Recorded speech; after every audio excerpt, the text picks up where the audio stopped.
Oh, hamstring. Up. Sniper, take the other picture.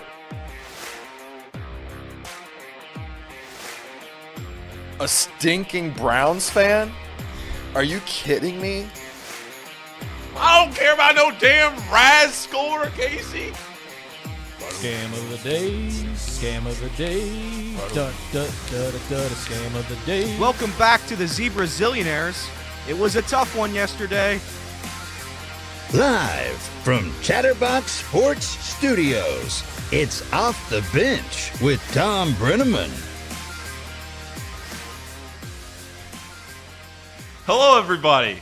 Welcome back. It is Thursday, August 10th, 2023, and this is Off the Bench with Tom Brenneman, but it is not Tom Brenneman today. Again, I mentioned yesterday, and Trace talked about it too.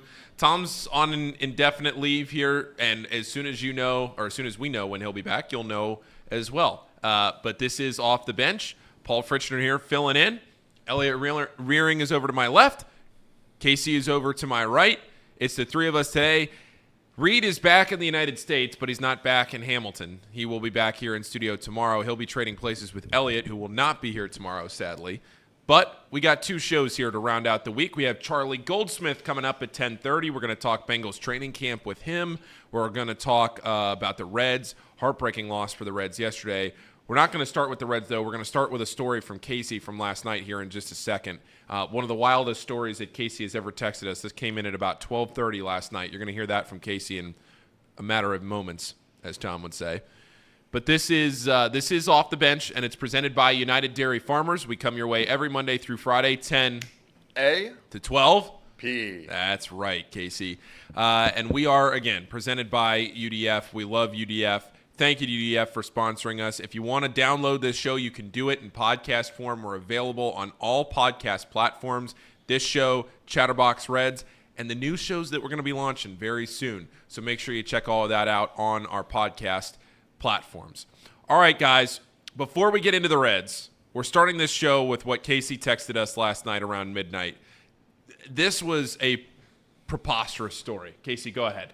Yeah, so Alex and I are sleeping. We usually go to bed around like 10:30, 11. And responsible adults. Responsibly. And we wake up to the sound of our fire alarm going off. Okay? So if many of you don't know this, my wife, she currently has been dealing with a ACL injury, and she's still in her brace. She still has crutches. So I get up out of bed frantically, go searching through the house, making sure everything is okay before I, just start to panic, right? Sure. Nothing is on fire. I don't see anything that would cause any smoke. And so I go to look at the fire alarm, and it's still going off. And I'm just like already mad because it woke me up in the middle of the night. And I go to take it off and rip it off the wall. You have to detach it from the wire and whatnot, unplug the batteries. Well, I take a closer look at the thing. It's also monitoring for carbon monoxide. And so I was like, oh, shit. Kids show. Kid-friendly show. Well, I think it's appropriate to say it this time. Sure. So I didn't fully look at the alarm to see which one was flashing. Didn't know if it was the carbon monoxide or the fire alarm. And I go look around the rest of my house. None of the other alarms are going off. And those alarms are connected to my ADT security system. And I had already set my security for the night. And I go up to look at them, and I'm like, man, this just has to be an old alarm, but I got to know if these are working or not. There's a little test button on those fire alarms. And I go to test it, and it triggers the entire ADT system. Sends out a notification to the fire station, police station, and for those of you that don't know, I have a don't disturb set on my phone at 10:30. So I missed the phone call from ADT, which is just fantastic. So I frantically get on the phone with ADT and I'm like, hey, it was just an accident. I was just testing my system, forgot to, turn it off, whatever. And they were able to stop the cops from coming, but they weren't able to stop the fire station from coming because it's a CO2 warning, and they always just check. So the fire station ends up pulling in to my neighborhood, waking up everyone in the neighborhood, and they walk up, and I'm just frantically putting on clothes because I'm in the middle of this phone call with ADT while they're pulling up to my house. They live the fire station's right down the road from me. So I'm just throwing on clothes. I open up the door half naked, and it ends up being these two women firefighters, and they were just asking me questions after questions like, do I know who I am? What's my address? Trying to figure out if, I'm all there. I'm half asleep, frantic, and it was just a wild night. Just very, very wild. Ended up being okay. Nothing else happened. I'm here, so thank God it wasn't actually carbon monoxide. And it just happened to be a faulty fire alarm. But that all happened, this whole story happened within 10 minutes. That's the crazy part. It just, boom, boom, boom, decision after decision was just a wild one. And that's how I started my night, or ended my night. If it had been 9:45 and you had not been sitting at that desk, I would have been extremely concerned this morning. I would have sent out the search party. I should have just done it for the bit. No, that wouldn't have been fun. That wouldn't have been good on my health. Elliot, how are you? I'm doing great, Paul. I'm doing phenomenal. Casey texted me that story last night. It was very funny. Not funny, but it was very funny. Oh, it was objectively funny. Yeah, but other than that, it's great. Not to get back to sports here, but my Reds fandom is in question right now. I'm dealing with a lot with the Reds. The Reds have gone on a colossal tank, so I don't know what's gonna happen with the Reds. Bengals. I'm starting. Casey, you know what? I'm starting to get back into football season. The Reds kind of have been keeping me out of it. I'm back in football mode right now. I'm slowly getting back in football mode. I'm ready to give up on the Reds and just focus all on the Bengals. Come on, don't give up on I am. I'm ready to give up. I'm a beaten down boy. That is ludicrous. Yesterday was it was a long day in the office. So there's a TV down here that you can see when we zoom out on the show. And when the Reds play a day game, we turn the game on that TV, and we're sitting here watching it. Things were going great until they weren't. And it was 4-1 Reds. Sam Wall comes in. Game's tied. Then the Reds lose. I don't know if I've ever seen you as dejected as you were yesterday, Elliot. I felt very bad. Yeah, it's a tough moment. I think it was like 2 weeks ago I said the Reds team has been playing this good for so long where it's like you have to believe that they're a real deal. At this point, they've now been playing so bad for so long where you have to believe they're frauds. And I don't think they're fraudulent. They've had a great year. They've had a phenomenal season. Like, you look back, I know it's not about participation trophies, but you look back at this season and you're like, we were projected 64 wins. We came out. All of our rookies exceeded expectations beyond our wildest dreams. We had a fun year. This is a season I will never forget ever. It's been one of in fact, it is my favorite season as a Reds fan, right? I think our future is wide open right now. Anything can happen. I have hope. But as far as this season goes, I just think the Reds are too far away at this moment. And it's crazy to say because, as Paul said yesterday, the NL Central is wide open. Wide open. The Reds could still win the NL Central. They could still make a postseason push. It can still happen. I just don't see it right now. There's nothing really when you watch the Reds night in and night out. There's not a whole lot that gives you a lot of hope. The way that they are playing, I said 6 days ago, that if the Reds went anything less than 4-2 in their stretch against the Nationals and the Marlins, that I'd be disappointed they went 2-4. Yeah, there's I mean, I guess getting swept both times, both series, that would have been the worst case scenario, but it's terrible. They went 1-5. 1-5, yeah. Oh, yeah, they did go 1-5 was because 1-5. I had that stat ready, assuming that they were going to win yesterday. Yeah, no, That's right. They did go 1-5. It was 1-5. I'm not worried. I'm not. Guys, it's going to be okay. They're 2.5 games back. It's not like they're 10 games back. They play the Pirates. It'll be all right. They're gonna. Casey did predict this, and he did still predict that they were going to win the division. Yeah, 9-game winning streak incoming. I mean, I don't know if they're going to win the division. I looked at the Cubs' schedule, man. I think they get a wild card spot for sure. I think they get in the playoffs, but the September schedule is just so easy, man. Like, I can't see how they don't have a positive record in September. Let's just get through August. Got to right? get there. Got to get through August. A little bit of news as well. Not to keep going on about news, but Trace did text a couple minutes ago and said that Trace is going to host tomorrow, and he is going to provide an update on Tom and some future plans going forward. So you can look forward to that tomorrow. Trace will be sitting up here. So this will be my last day up here sitting at this desk today. I'll be back over there. Wouldn't want it any other way. We'll be back over there with my guy Casey tomorrow. And then Reed will be sitting over here. He'll be in the office tomorrow. And Elliot, yeah, he's going to be off. He's going to be enjoying a 3-day weekend. That's right. Well, it will be a 3-day week, too, because of my Chicago plans this past weekend. That's right. So, yeah, Paul, I'm happy for you.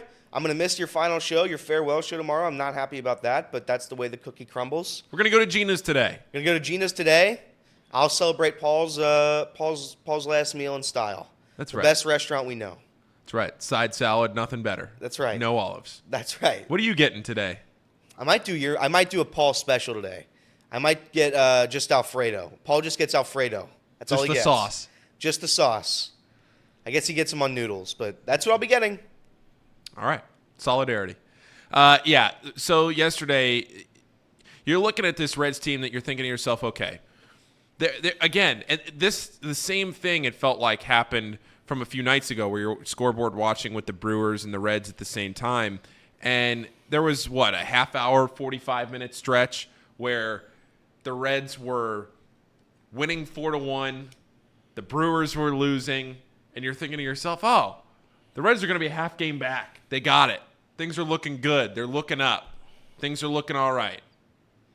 And then about 45 minutes later, it goes from the Reds winning 4-1 and the Brewers in an early deficit to the Reds losing in heartbreaking fashion. And then an hour, 2 hours later, the Brewers walk off the Rockies. They win. So now instead of a half game back like it looked like maybe was going to happen, now the Reds are 2.5 back.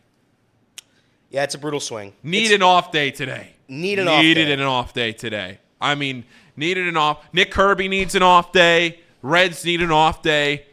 Today, no baseball today for the Cincinnati Reds is about the best thing that could happen for the fan base, for the people that cover the team, for the team.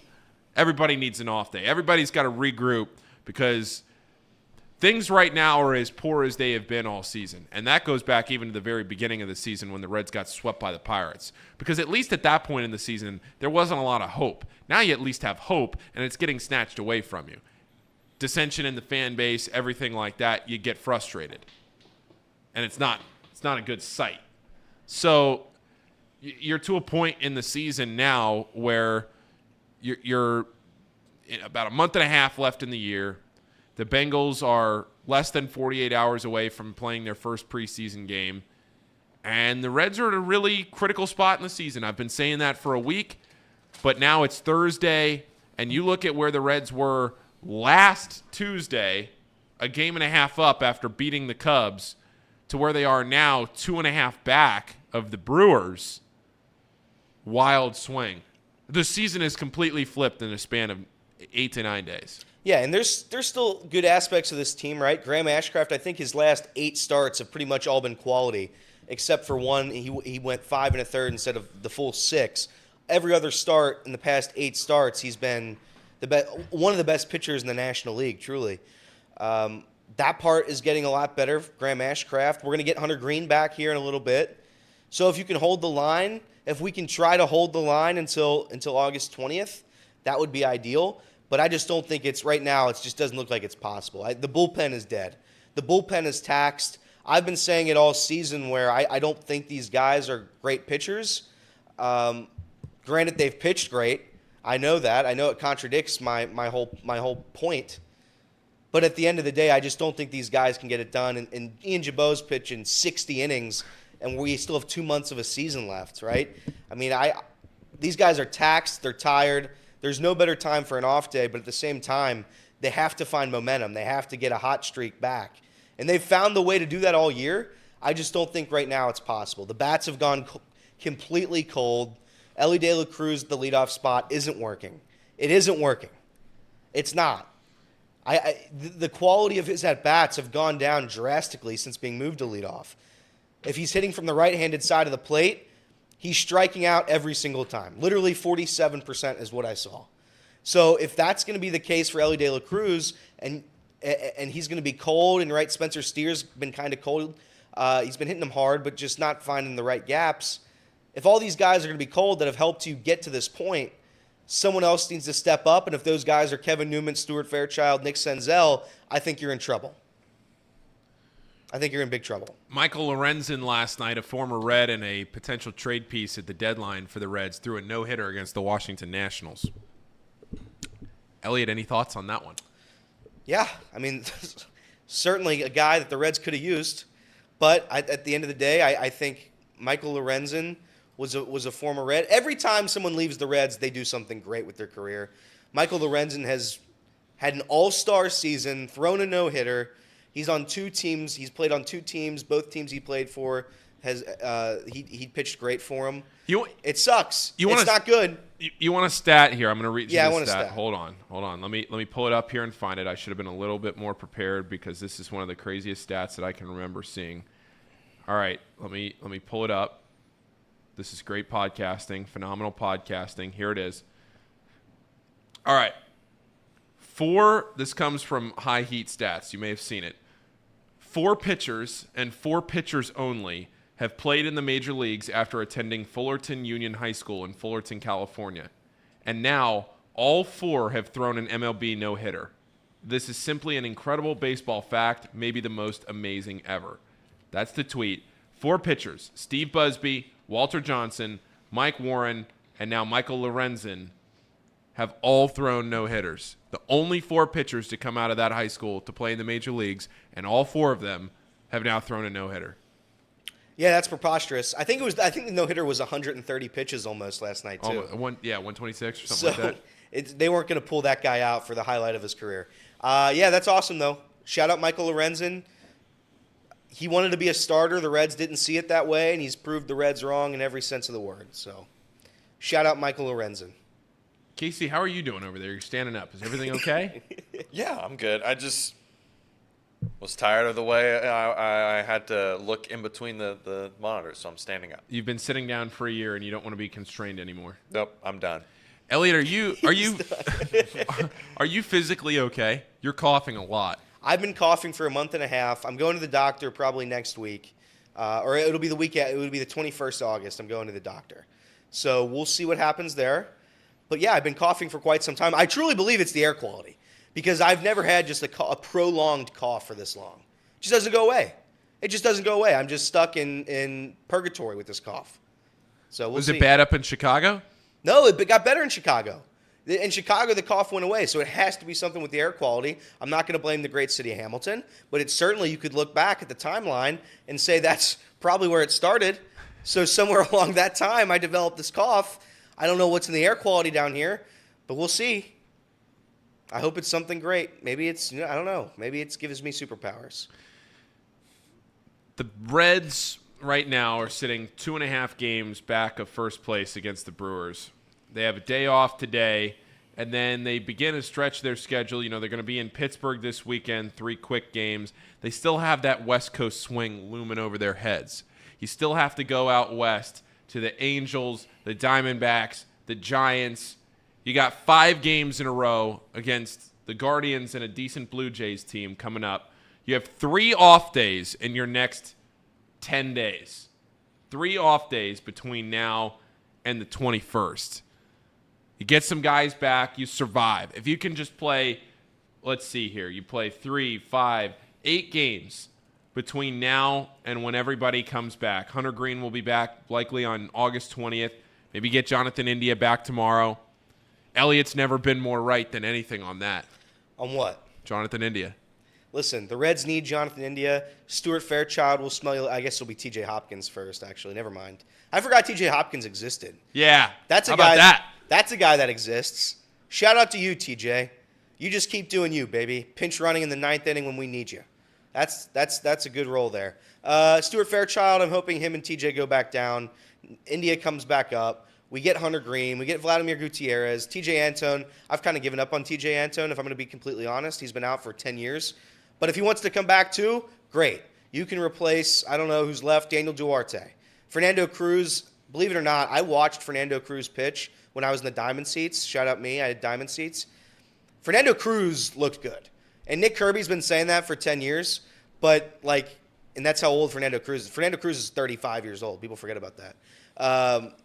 Fernando Cruz's stuff is good. The issue is he does walk a batter every single time he pitches. But, yeah, if we can get some guys back, Jonathan India included, maybe the Reds go on another hot streak. I don't know. Casey has said it for a while. He's going to keep saying it until we get there.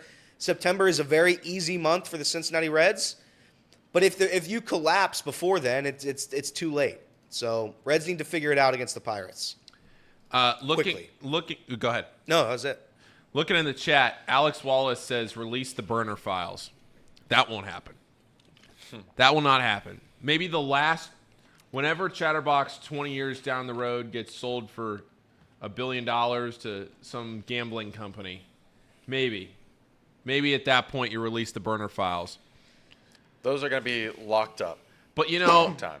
Look, everybody. Drew Garrison says, "I'll be out of town tomorrow. This is my last show with Paul. I'm not okay." Thank you, Drew. It's okay. Everything will be okay. Everybody will be okay. I'll be around. It's something like the old saying, "Never meet your heroes." You think you want to know the burner files. You don't really want to know the burner files because that's some of the mystique. That's some of the fun. That's some of the charisma of the chat. You don't want to know the burner files. You think you do, but you don't. And I will say, the burner files that you think you are getting, they won't be, they're nothing crazy. Maybe a little crazy, but there's nothing crazy. None of us are in the chat consistently every day with a burner. I will say that. Unless one of you are and I don't know it. I'm not. I literally don't have a burner, but I do know that somebody that works for Chatterbox, he might have a tuft of hair and he wears short shorts. There's a chance that guy has a couple burners. I'm not saying what kind of burners he has, but I am saying there's a chance he does have them. Will I confirm that he has them? No, I will not. But I will say there's a chance. I know Casey has long told me that he does, but I have never asked and don't want to know what Casey does. No one will know what my burner is. That's good. It's not very active. That's the problem. So that's why no one will know. Not because it's a big member of the chat. Yeah, mine was very active before I was a consistent member of the show. So you'd have to be a true OG way, way, way back to like a year ago for mine to. I don't think I've used mine except for maybe once or twice since I've actually been sitting over there at the desk with you. Maybe even that. If I'm going to say something, you say it with your chest. Put your name on it. That's Tom Brennan. All of us here in this room do. That's right. Short shorts, maybe. Not short shorts. Short shorts has at least 3 burners that I know about. But the good news is we'll find them together eventually. When the story of Chatterbox, maybe it'll never end, but if the story of Chatterbox ever ends, it'll come out where Reed, his burners will be exposed. I Sounds hope like a they're promise. I hope they're not, but he does have them, and he weaponizes them. It sounds like you made a promise there too. Yeah, I did. It did sound like that, but it's up to everybody else. We'll see. Listen, if you got a burner, you got a burner. If you got a burner, you got a burner. People on Twitter have them all the time. I deal with them on my Twitter account. People have them. Reed Mouse says, I'm OJ's. Oh, Reed Mouse is back under his own name. Reed Mouse, welcome back to America. Welcome back to the shores. Welcome back from your cruise.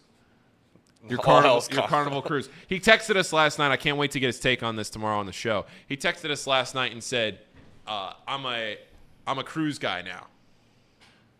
So we've established, because you're very clearly, you either are or are not a cruise guy. Also, I didn't realize how high I was sitting in the chair there. That was a very good drop down there. That was wildly high. Is that how I've been sitting for 3 days? Yeah. 4 days? 2 weeks? How long have I been up here? This is like Groundhog Day. Yeah, it is like 3 weeks now. 4 weeks, maybe a month. Wow. I'm reading the chat here. I'm not a cruise guy, by the way. I told you guys this yesterday, or 2 days ago. I watched the Titanic. I've seen it. I can't have that happen to me. I've never seen it, but I know what happens. Yeah, you know what happens. I think my favorite part of the Titanic was when Rose didn't let that other guy on the piece of wood with her. Yeah. Because there was definitely enough room. Well, yeah, there's no doubt. So what are we doing? Why didn't she let him on the boat or on the driftwood? She didn't like him. I guess not. But she sure cried about it when she was 95 years old. It's been 95 years. Charlie Goldsmith, do you think they could have fit 2 people on the plank in the Titanic? I haven't seen Titanic. Okay, neither have I. Neither have I. To be fair, neither have I. But I figure, could Leo DiCaprio have fit on that plank? Elliot seems to think yes. I think he could have, Charlie. I think he could have. I think they both could have lived. I'm very confident, Elliot. You've put a lot of time breaking this down, so I'm going to trust your expertise. Thank you very much, Charlie.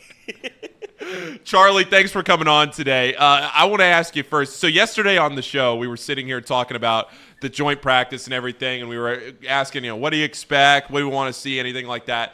And I sat here and I said, look, isn't a joint practice just an excuse for 2 teams to fight? And then 15 minutes into practice, we start seeing you tweet about those guys throwing punches or whatever it was. We see all the video. Things got out. There was a skirmish, maybe a couple of skirmishes. Can you just kind of review the joint practice yesterday? What happened? Any observations you might have that you didn't tweet out or anything like that? I think the big takeaway and kind of the fight helped back this up was if there was any question about whether or not the Bengals defense would have the same edge to it that really defined it last year. Even though they've lost Jesse Bates and Von Bell and Eli Apple, that edge is stronger than ever. Ask Elton Jenkins how big that edge is. The defense, a couple veterans told me yesterday, was one of the best practices by Bengals defense in this era of Bengals football, in this Lou Anarumo, Zach Taylor era. The best practice I've seen from DJ Reader, from Mike Hilton. Trey Hendrickson took over the practice. Sam Hubbard was all over the place. The speed in the secondary, Dax Hill and Nick Scott aced their test, and the best chance we'll have to evaluate them before the start of the season. So there are some questions. The story of the season might be how well does the new look Bengals secondary play, and the first kind of sign they got to show that couldn't have gone anywhere. Yeah, so I was going to ask you about the secondary. Overall, your impressions here over the first couple of weeks of training camp and now going into the first preseason game tomorrow, it's been impressive to you? Yeah, so Dax and Nick won't be Jesse and Vaughn right away. Jesse and Vaughn weren't even Jesse and Vaughn right away. It was rockier in 2020, really heated up into the 2021 postseason and took off after that. Again, probably Dax and Nick aren't like their ratings on a scale of 1 to 100 wouldn't be as high as Jesse and Vaughn right now, but they're faster and they're more versatile. Like, for example, Jesse Bates was usually the one who would line up deep down the field just because Vaughn's speed and his range weren't necessarily his strengths. I do think Dax and Nick are more interchangeable than Jesse and Vaughn were. I think they can do kind of more similar things, which will give Lou Anarumo more creativity or ability to be creative. Dax Hill's playmaking probably is better than Jesse and Vaughn's playmaking. He keeps making pass breakups over the middle of the field. Nick Scott is like if Cam Taylor-Britt were a safety. He is this hard hitter, physical presence, also with lights out speed to track guys down the field. So again, they'll have to answer questions throughout the season, but I don't think the Bengals could have asked for more for those two guys are at right now. We haven't had you on since Logan Wilson signed his extension, but you're talking about the secondary, Jesse Bates, these guys, and you look at Logan Wilson, Jermaine Pratt, and a couple of guys that the Bengals signed for the same amount of money combined that Jesse Bates is playing for under his own contract himself. Does that speak to what the Bengals prioritize and their value and what we thought about this contract situation the whole time, or what's your take on that? I think that there was a contract offer that they thought was very fair to Jesse Bates that Jesse didn't see eye to eye with, and that's totally his right. He's doing great financially in Atlanta right now. I think the Bengals would have loved to have had Jesse to continue to play that role on the back end of the Bengals defense. But, one of the good problems to have when you have too many players to keep is there are other players you can sign to value contracts. I didn't expect them to be able to keep Jermaine and Logan, specifically because of how the linebacker market took off during the offseason. I'm frankly really surprised that the Bengals have them both on contracts that are so low. Some teams are paying linebackers what Logan and Jermaine are making combined. And to have that in the middle of your defense for the next 3 years, it's everything that Lou Anarumo could want.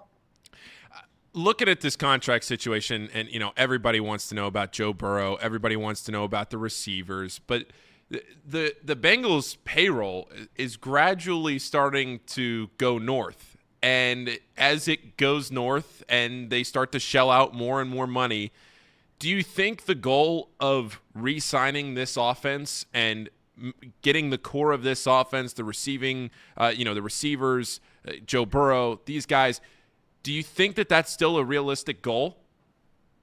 I think that's always been their plan and their priority. Like, here's a fun way to think about it. I don't think when Logan signed his contract, they went, sorry, T, no more resources available. Have a good rest of your career. I think there's a lot of confidence in T. Higgins' future with the Bengals still. And that's just what these coaches and this front office has done historically. Look throughout Bengals history, the Bengals have invested in multiple wide receivers, with early draft picks before free agency really took off. But then they always had, Chad and Hushmanzada, and they invested in AJ, and then they invested a lot in the receivers around AJ. They invested in Jamar and T, and I think they'll do it again. Look at Zach Taylor. He came from an LA team that invested the second most resources kind of in its era towards the wide receivers they had. Robert Woods, Cooper Kupp, there was one more guy in there. The only team that invested more in their receivers in that era was the mid-2010s Denver Broncos. Their quarterbacks coach was a guy named Brian Callahan. That was like the Brandon Marshall era in Denver. These guys believe in investing in multiple receivers. That is what they do. That's who they've been, and I don't see that changing. How has the offense looked here over the last couple of weeks? We saw Joe Burrow at practice yesterday. Obviously wasn't practicing, but for the first time since he had been carted off the field, we actually saw him out there on the practice field. How have things progressed without him under center at practice? So I'll start with the receivers. Jamar and T look better than they've ever been. They're more versatile, more athletic. They talk about wanting to move around more. They talk about wanting to play a greater percentage of the snaps and the training that they've done to put themselves in that position. Jamar looks even better at contested catches. They've found ways to get the ball in his hands, take advantage of yards after catch. T. Higgins has just added to his route tree. He's lining up in the slot more. He's taking advantage of, undersized slot corners he might be going up against like he did or like he can throughout the season. And, and Jones and Yoshivasha are exactly what the Bengals hope they'd be. The line, Frank Pollock is not a warm guy that, he's an offensive line coach. I've seen him multiple times after practice go up to the line and say, great job today. That's exactly what I was looking for. So that's good. Irv Smith's more of a question mark. They're finding ways to kind of what routes work best for him. I think they really want to see him over the middle of the field, kind of in the square, I like to call it, between the linebackers and the safeties. They're figuring some stuff out. Quarterback play hasn't been great. Simeon and Browning continue to compete. I lean towards Browning right now, but like even among us, writers who are watching all the practice, that's a split opinion. Big preseason for those guys. They haven't been accurate. They haven't been the most aggressive and consistent in throws down the field. They haven't been as sharp in the red zone as you'd like. Obviously, all of those issues get solved when Joe Burrow returns. Yeah, I've said for a long time, and you look at backup quarterbacks and their value to a team. And I think sometimes the backup quarterback gets undervalued because you just assume and you hope that your franchise quarterback and the most important piece of not only your team, but your city and your culture and everything else, that your quarterback is going to be the mainstay of your team for the length of the season. But God forbid he goes down with an injury. You hope that whoever replaces him is able to still carry a very talented team through the rest of the year. Now, Jamar Chase last week comes onto the NFL Network, and he starts to give these quotes, which I didn't personally buy. I think he knows what he's saying. I think maybe there's a little bit of gamesmanship there. He's stirring the crowd up. But, we talk here a lot how a lot of times in humor there's a little sliver of truth, and that maybe Jamar is sitting there saying to himself, look, I don't want Joe to go out there and re-injure himself in week 1 against the Cleveland Browns. But the Bengals can't punt on week 1 against the Browns and a divisional opponent and start like they did last year. And then, oh, by the way, still hope that they get the number 1 seed. Where were you on the fence there, Charlie, with what Jamar said last week and how that whole situation's kind of going down right now? I mean, he was reflecting on his own experience, and he was completely right. Sitting out that extra week helped him be even more prepared. He had a massive game against the Chiefs when he had that first week back. He was Jamar Chase again, full go, and that meant a lot, as then he was ready to take over down the stretch and make probably one of the toughest catches of his career in 10-degree weather in the AFC Championship game against Kansas City. With Burrow will be out there when this isn't an update, but he'll be out there when he's ready to be out there, and he knows himself very well. And there is a specific process, a specific rehab process they're going through. I know that players play through calf strains more than you would think. So that is a sign of kind of the overall scope of the injury and where Burrow can be. I've heard no concern. This very easily, from the minute he got hurt, could have had a very different tone. And that tone just hasn't been the case at all, as people, publicly and privately have been talking about Burrow. I was going to ask you that. Do you think if this had happened in the AFC Championship game, he'd have played in the Super Bowl? Joe Burrow finished the Super Bowl, I believe, with a sprained MCL. We don't talk about that enough, but he did. And he almost threw a 60-yard game-winning touchdown to Jamar Chase over Jalen Ramsey. So, yeah, Joe Burrow would play through. Yeah. That's kind of the sense that I got, that when you go down, obviously you're taking these precautions. You go outside, practice is 100 degrees. You have that sleeve on your leg. You don't want to do anything that overextends yourself or puts you at any risk going forward. But I think that the Bengals understand their position this year as opposed to last year, and the importance of that number 1 seed this year, and what they can do to put themselves in a spot to get that by starting strong. When Tom sits up here and makes the point about playing your starters in the preseason, now you're not going to go out there and you're going to play your starters the entire game. We get that. But last year, with a revamped offensive line, we didn't see them at all in the preseason, and they didn't look great until a few weeks in when they started to get that cohesiveness together. Do you anticipate the same thing? Now, I know there's not as many new pieces, but do you anticipate the Bengals handling the preseason the same way this year? All right, so 2021, they started 3-1. There was no slow start. 2022, they started 0-2, obviously. Big story there. Yep. Who started slow, though? Let's break it down. The defense was the stat I'm forgetting, but they didn't allow a second-half touchdown for the first 7 weeks of the season or something crazy like that. The defense came out rolling. They were firing on all cylinders for the start of the season. They did not start slow. Jamar Chase, I think the third best game I've ever seen from him, behind 2 other games that come to mind. Third best game I've ever seen from him was the Steelers game week 1. He was ready. T. Higgins was ready. Tyler Boyd was ready. Hayden Hurst made a great first impression. He was ready. Joe Mixon had his most explosive run of the year in week 1. He was ready. Who was not ready? I think the people who were not ready were Burrow. He had an appendectomy. He couldn't have played in the preseason anyway. And the 2 tackles. Jonah Williams, he struggled. That's its own thing. But Lyle Collins didn't practice at all in training camp due to a back injury. So of the 3 and I thought the interior of the offensive line was fine in the first 2 weeks of the season. Not great, but Capel was also hurt during training camp. It was fine. Out of the 3 people I really think started slow, 2 of them couldn't have played in the preseason anyway. So I think the overall sample size shows that you don't need to play in the preseason. You just have to be healthy during training camp and get the work in you need to get in that more controlled setting. Also, where you can control different situations and work more on red zone, third down, all that kind of stuff. I don't think slow starts have had any connection to what the Bengals have done in the preseason. Okay. Now, this is why we bring you on, because we can tell you to change your hat out here real quick. I know you've been with the Bengals here mostly recently, but are the Reds dead? The Reds are, so like when they were first place, all that kind of stuff, they were winning in spite of weaknesses on the roster that were very clear. And now they're losing because of weaknesses on the roster that are very clear. And I know we can relitigate the trade deadline until the end of time. I think what deserves more attention and more spotlight is what the Reds did in the offseason. The front office didn't have as much flexibility as they needed because of payroll and because of where ownership was at with that. So as a result, the only pitcher they signed to a major league contract was Luke Weaver, who, as we all know, is not having a great season. That is now caught up to the Reds. I get what they did at the deadline. They didn't want to part with the type of impact prospects. Philadelphia gave up a really good guy to get Michael Lorenzen. The Reds didn't want to do that for a guy on a one-year deal with some question marks. I get that. But kind of how they weren't able to attack the offseason aggressively and then arrived on the scene ahead of schedule. And now when they need to win, they have holes on the roster that are still apparent, a bullpen that's too thin, a rotation that literally doesn't have a fifth starter right now, bringing up Lyon Richardson, even though he's barely pitched in AAA and can't give you more than 3 innings. Their inability to address the roster as a whole before the season, I think, is caught up to them.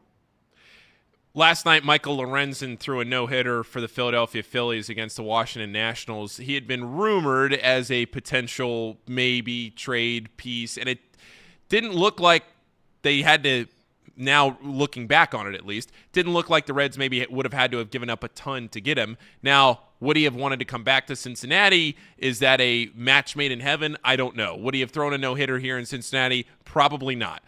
Look, you're not. It's comparing apples to oranges a little bit, but at the same time, you're talking about a team that did need pitching depth and pitching help, and he was a name that had been thrown out there. What I'm asking you, Charlie, is did you ever get the sense, because Justin Verlander was never realistic. I don't think Verlander, looking back on it now, was ever realistic. Sure, the fans had fun with the rumors. We get to sit up here and spend time talking about it because that's our job 2 hours a day. But Justin Verlander was never going to be seen at Holy Grail. That was just never going to happen. Now you have Michael Lorenzen. Was that ever realistic? Lorenzen, while I didn't hear I heard some other names more specifically with the Reds, guys they were looking at like Giolito and Lance Lynn. Lorenzen, I think, certainly was on the list of pitchers who, he was clearly one of the guys available. It's very hard to outbid Phillies GM Dave Dombrowski at the deadline. He's a very aggressive general manager. The names I've heard that the Reds were asked for a lot were Connor Phillips, were Lyon Richardson, were Chase Petty.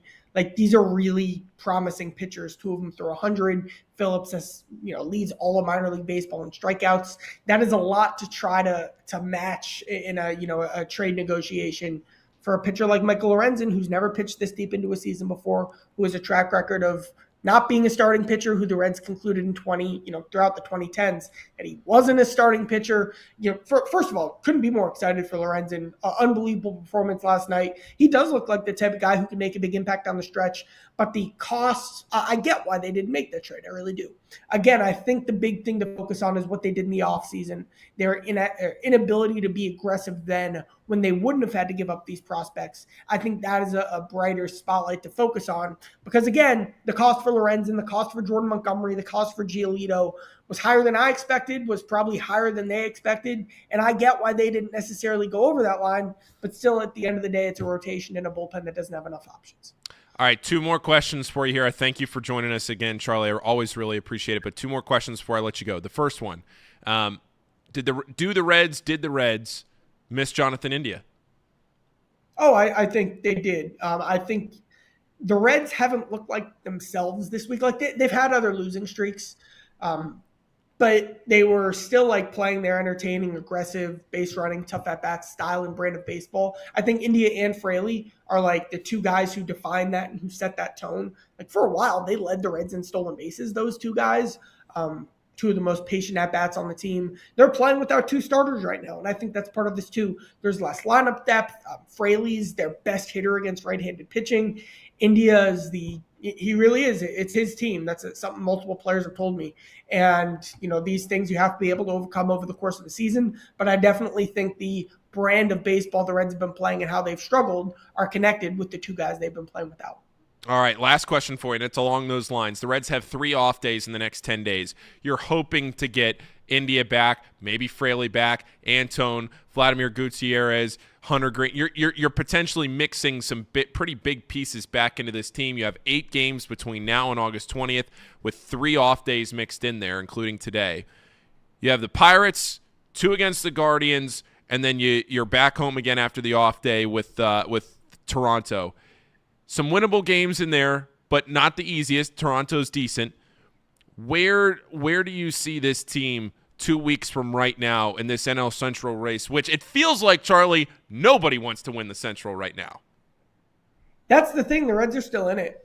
They have the talent, especially with the guys coming back, to go on a similar run to what they did in June. It's truly a mystery because, hey, this is a young team. Young teams have high highs and lower lows than a team that's been there before. It's a new experience for everyone involved. They don't know how to evaluate and approach these situations. So it's even harder to say or to predict how this team's going to do in these environments. Obviously, they have to start, they have to break out of the stretch. They have to start playing their brand of baseball again. They're not quite at the now or never stage, but this is like the stage before the now or never stage. And again, with some winnable series coming up, these are the opportunities that if this thing's going to happen, all right, everyone has to kind of dig down and dig deep and come up with a way to turn this thing around. All right. Charlie Goldsmith, as always, appreciate you joining the show, taking some time here this morning, and look forward to seeing whatever we know you're producing something today, so we appreciate whatever you're going to do. Thank you. All right, thanks, Charlie. While Charlie was on there, I just got a stat here. I'm pulling it up. Nick Kirby texted me while Charlie was on, and Nick said that during the 12-game, right around the 12-game winning streak from Ellie's debut to June 23rd, the Reds went 14-2, and Ellie hit 361, 418, and 656. Between June 24th and August 10th, the Reds went 19-22. Ellie hit 226, 273, and 378. That is a massive, massive difference. Yeah, it is. I don't know. Again, Nick Kirby is a big advocate of the lineups don't matter much, and he's right. To a large degree, they don't. But I do think it changes the mental state of a player. I can't obviously attest to that. But I do think there has been a difference in the approach of Elly De La Cruz since being switched to the leadoff position. I think he's swinging at more garbage. I think the at-bats, the plate discipline, it just hasn't been there. It hasn't been there. When he bats, and again, I've already said it, but when he's batting right-handed, it's certainly not there. And if he's not getting on base, his biggest tool right now to the Reds is to get on base. If he's not going to get on base, if he's not going to steal bases, I don't know what Elly De La Cruz is doing at the leadoff spot. We have 2 guys, TJ Friedl, Jonathan India, that can play that position or can play that part well at the leadoff spot. Jonathan India bats the best objectively in that spot. So I think when India comes back, you put India at leadoff, Elly goes back down to 3 or 4, and maybe we turn things again. We turn the tides again. It wouldn't be the first time David Bell's switched the lineup. It's not a big deal.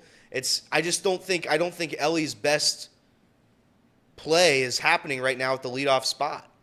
Something needs to change. It's going to have to start there. Does he go back to the 4th spot? Or do I you would put him at 3? I would put him 4 or 5. I wouldn't put him 3. I'd put him 4 or 5. But that's just me. I think Matt McClain has been a consistent offensive player. I think he deserves the 3 and or 4 spot. Joey Votto against the righty is very close for me saying you deserve the 4 spot. If not, Jake Fraley. Jake Fraley absolutely against a right-handed pitcher deserves the 4 spot. So it'll be interesting. And again, like Paul said in the interview with Charlie there, the Reds are going to get guys back, right? The season's not dead. I think it's dead personally just because I'm a Reds fan. I'm a Cincinnati sports fan. I've seen this type of thing happen. The losses you're seeing recently where they're just blowing leads left and right, that's the Reds I know. That's the Reds that I have been born into this fandom, right? I've seen this happen time and time again. But if they can somehow figure it out like they figured it out for that 2-month stretch, the Reds can go to the postseason. They can make a run. I still believe that. They have enough talent. Do you think I still think they're the most talented team in the NL, or NL Central, excuse me. Do you think that some of that is water finding its level with this team? Oh, it absolutely is. Absolutely is. The regression was going to come. The Reds were not as good as they were playing. They weren't as good as the back of the baseball card, as they say. But yeah, I think what you're seeing now is what honestly could have been the whole year, if not for the help of the rookies. What you're seeing now could have been the culmination of an offseason where the Reds didn't really do anything, and they played down to their 64 win total projection. You're really struggling here, aren't you? Yeah, I think it's tough. It's tough to be a Reds fan. No. I meant vocally. Vocally, yeah. Well, yeah, I'm coughing. You look like you're just fighting. Like, listen, I'm doing my best, Paul. I'm doing my best. No, I know you are. I can tell, but every word that comes out of your mouth, it looks like you're fighting a battle. I am. I'm just trying not to cough. I'm pushing down the cough. Got it. Is what's happening here. Got it. So if you see me struggle, that's what's happening. Elliot, do you have some Pawnee water over there? I do have Pawnee water. You need to drink some Pawnee water. Okay. Get some Pawnee. Why don't we do a ham and eggers while we're doing that? All right. Ham and eggers. We haven't run this in a while. It's that time of the show, the ham and eggers. These guys are great. Trust me, I would know. I introduce all the best segments. The Bengals Report, as you heard from Charlie Goldsmith, is brought to you by Encore Technology. Actually, you know what? We're going to say it's the Tracy Jones Report today because Tracy Jones is going to be on here in 40 minutes. Tracy Jones is brought to you by Encore Technologies. Encore Technologies provides IT solutions for a data-centered world with a suite of services from mobile computing to desktop to data center, supporting both centralized and work-from-home computing models to improve efficiency and productivity. That's right. We only got one more of those. You can visit Encore.tech. The path to innovation begins here. Why did you say that? You didn't have to say that. Also, Pawnee Water, a new premium alkaline water made right here in Hamilton, Ohio. It uses natural limestone filtration, unlike the artificial processing that many other brands use, and the result is the best tasting water in the world. You can visit their website at pawneewater.com. That's P-A-H-H-N-I water.com. P-A-H-H-N-I water.com. to see where you can buy it. Drink Pawnee Water, get your coffee from UDF, bet with Betfred, and get your technology solutions from Encore.tech. If there is anybody in the chat that has a topic, that has things that they want to talk about. Why can't we do the calls again? Oh, yeah, let's do calls. Can you throw calls up there or no? Oh, no. Yeah, I'll throw up calls. Just give me a second. That was a look from Casey that was like, I was not prepared for calls today. I didn't know that we were going to do calls. No, it only takes like 2 seconds to set up. Okay. We'll take calls today. Would love to take calls today because we probably won't take calls realistically, tomorrow. Paul. So you grew up a Nationals fan, right? Is that what I hear? So, well, I guess if you want to say anything, I grew up a Reds fan until 2005. So the Nationals came to town when I was 8. Okay. So my first game, well, it was Synergy Field at the time, but first baseball game I ever went to, there was a fight. Actually, during COVID, I went back and I dug in the Enquirer. I paid for a Enquirer archive subscription. Yeah. I went back to find my very first baseball game. There was a fight because Barry Bonds was my favorite player. So my parents took me to a Giants-Reds game when we were here, and there was a fight. I think Scott Rowland got into a fight. It wasn't Scott Rowland. I don't remember. I had to go back and look. Somebody got in a massive bench-clearing brawl. That was my first game. Grew up a Reds fan. Went to Orioles games when I was back home in the Northern Virginia area because that was really the only thing. The other thing, too, was the Reds single-A team was like 15 minutes from my house back in Virginia. At that time, they were the Potomac Cannons. Then they became the Potomac Nationals. Now they're the Fredericksburg Nationals. But, yeah, Joey Votto went through there in single-A. Barry Bonds went through there, I think, when they were the Pirates. I mean, Pujols went through there. There have been a lot of players that went through that stadium and were Pujols and some of those Yankee guys. Pujols wasn't, but some of those Yankee guys were way before my time. But Votto, some of them that came up through single-A. Yeah, and then when the Nats came to town in 2005, it's kind of like right now with the Reds. It's like I just like being around and caring about the team that I'm around. So for 15 years, didn't miss a Nationals game because that was the home team. Moved here 4 years ago permanently. And So did you get to celebrate the Washington Nationals World Series? I mean, to be clear, from 2005 to 2019, I missed maybe I watched as much Nationals or more Nationals than you guys do with the Reds. I mean, it was like I never missed a game. I would it was Masson every night, Bob Carpenter, and then a rotating cast. Rob Dibble was a color commentator for the Nationals for a while. Seriously? Yeah, he got fired for something. Yeah, it was Dibble. It was Dibble and Carpenter. Carpenter's been there basically from the very beginning, and then Rob Dibble was there for a couple seasons. FP Santangelo was there for about 10 years. I think he got fired for something too, because now it's Kevin Franzen. But yeah, I mean, from 2005 to 2019, it was. I mean, like I remember leaving Little League practice when Steven Strasburg made his debut, which was one of my favorite memories of all. I didn't go to the game. I just remember my mom came and picked me up from practice, like, I don't know, minutes before practice was ending, was like, we got to get home and see Strasburg's debut. Yeah. Oh, one of my favorite memories all time, baseball. I remember watching his games at San Diego State. I was like, how old would I have been? They drafted him in 2009, so I would have been 11, 12, somewhere in there, watching him at San Diego State and thinking to myself, oh, this guy's going to be 13 maybe? Yeah. This guy's going to be somebody. Swept the nation, phenomenon. Yeah, so from the day that the Nationals showed up when I was in second grade till they won the World Series in 2019, I mean, I missed a handful of games watching. And then, 2020 happened, and I moved here permanently, and it's kind of – both teams sucked. That's the thing. And when I worked with the National – or when I worked in AA in 2021, that was obvious. And talking to the National staffs and people, you knew they were going to suck. So I was like, if both teams suck and I'm going to live here, might as well care about the team that's I'm covering for this being here in the city and the show. Interesting. But I don't know. Is that fair weather to say that, like, if this was flipped and the Nationals were – like, I have not watched much of the Nationals in the last 2 years. I'll be honest. Well, if you went back, then, it would be a fair weather fan. You'd be a fair weather fan. Yeah, I'm just saying, like, between the two and both of them having sucked, I don't know. I don't really think too much about it. But, I mean, in the last 3 years, going to Reds games, and I just very much enjoy a baseball game. So being able to sit behind the dugout for $7 is pretty damn good. Yeah, it is. It is. We debated this. I think we debated this about a month ago. We said our worst sports memories. What about our best sports memories? I've been trying to think about this for some time. My best sports memories, I think one of them for sure was in 2020, believe it or not, when the Reds clinched a playoff series against the Twins. It was they were bad all year. They were bad all season long. It came down to the last stretch. I think they played the Pirates 3 times of the last 4 series or something preposterous. So when they clinched against the Twins, that was satisfying. One of my other favorite moments, obviously, was the Jay Bruce home run. The Jay Bruce home run was phenomenal. The Joey Votto Mother's Day walk-off, that home run was phenomenal. I'm just trying to go look back at my sports fandom and think of the best sports memories. Bearcats-wise, there's some obscure Bearcats memories I have.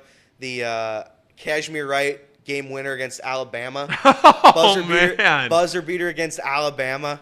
That's one for sure. But I was just trying to think of that. I was just trying to think of some. I'm going to think of some while Okay. we're going to take a call here. I have a few I can talk about. Let's think of ones that we were at. Yeah. Too, because I have a few that obviously I wasn't at that I can remember. Been to 2 no-hitters. You ever know that? Ever mentioned that one before? That's a fun one. Who's this? Who do we have on the line?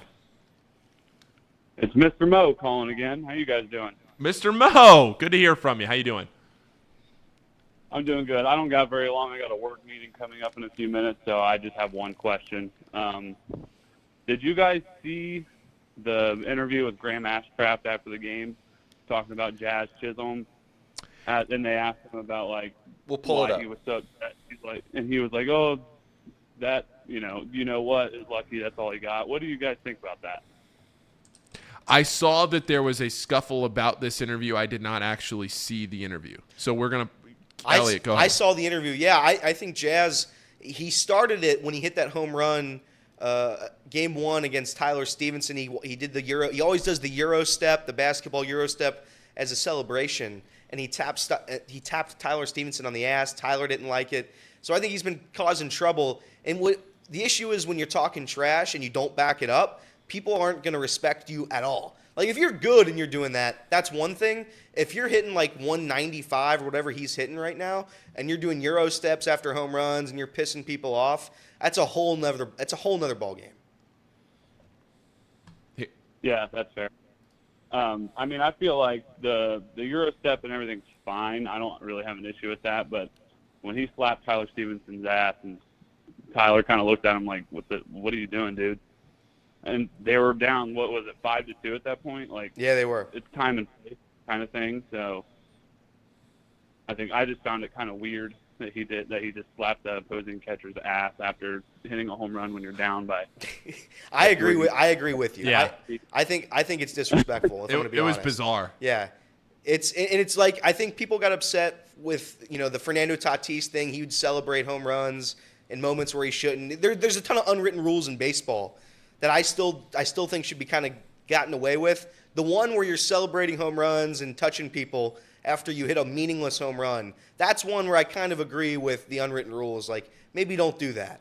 I am happy that Ashcraft didn't beam him. I still think beaming people with fastballs is not the humane way to handle that situation, because I think Ashcraft in this interview, we'll play it here in a second, did say it could have been dealt with differently. But, yeah, I agree with you, Mr. Mo. Thank you for calling, man. Yeah, thank you. I gotta go. I got a work meeting coming up, but thank you guys for taking the call. Paul, you will be missed, my friend. I will be watching tomorrow, but probably not chatting much because Fridays are busy for me. But you guys all take care. Thank you, Mr. Mo. I appreciate the call. Yeah, no problem. See ya. All right. Okay. We got one more caller. Oh, we got another one. Great. Love it. The end? Who is it? Who's calling? PB's ghost again, Paul. PB's ghost. There he is. How are you, PB? I am happy to see that you're joining the Flyer faithful after leaving Chatterbox. I will be at the Flyer UC game, maybe, if you're there in December.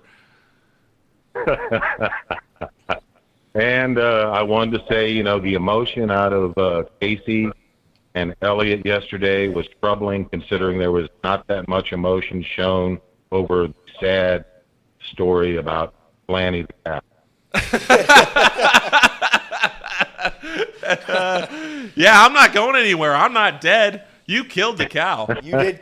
Cow's not coming back. That cow's not coming back. I might show up. Back. I might just show up. That cow's not, unless it's on your dinner plate. Yeah, no, all kidding aside, we're sad to see you go, Paulie. I enjoy when you host. And you were talking about events we've witnessed. Unfortunately, I'm an old fogey. I was there. One of the most exciting. Johnny Bench was my favorite player. I was there on Johnny Bench night, his last game with the Reds in Riverfront Stadium when he hit the home run. I was also there in the nosebleed seats when Pete Rose hit 41-92. Those are the two most exciting events that I've witnessed in person. Well, I would say that those are two pretty good events to say you were at. Yeah, they were wonderful. I mean, the crowd, you wouldn't believe the crowd. So you could feel Riverfront Stadium shake. I saw a few Bengals games at Riverfront. I saw Cliff Branch's last game, one of the all-time great receivers. So there have been a few, but I'm an old fogey. I got to see a lot of things that, unfortunately, you guys have been deprived of since the downturn of both franchises 30 years. And I hope in that's the future, okay. That's okay, PB. You just bring the perspective. That's all. I want to say I appreciate you guys. Paulie, we're going to miss you. If I'm not there tomorrow, I wish you the best on your endeavors. I think you'll do well in whatever you do. You're the Jay Leno of the show. when Johnny Carson is not there. I know that's going to go over some of the youngsters' heads, but we appreciate you. Thanks for taking my call, and good luck. And Casey and Elliot, you need to show more emotion. Hey, PB, I hope to run into you and talk college basketball sometime along down the line because I'll be around. We'll do her, Paul. All right. Sounds good. See you, PB. Bye. You said we had one more, Casey? Yes, we do. We got one more. All right. Hang on. All right, go ahead. All right. Who do we have here? Hey, gentlemen, good morning. Is this Sir Boy Wonder? Yes, it is. Yeah, it is. For the third damn day in a row, but I just wanted to say, first of all, I thought about a couple cool sports moments I got to see in person. One, Homer Bailey's no-hitter.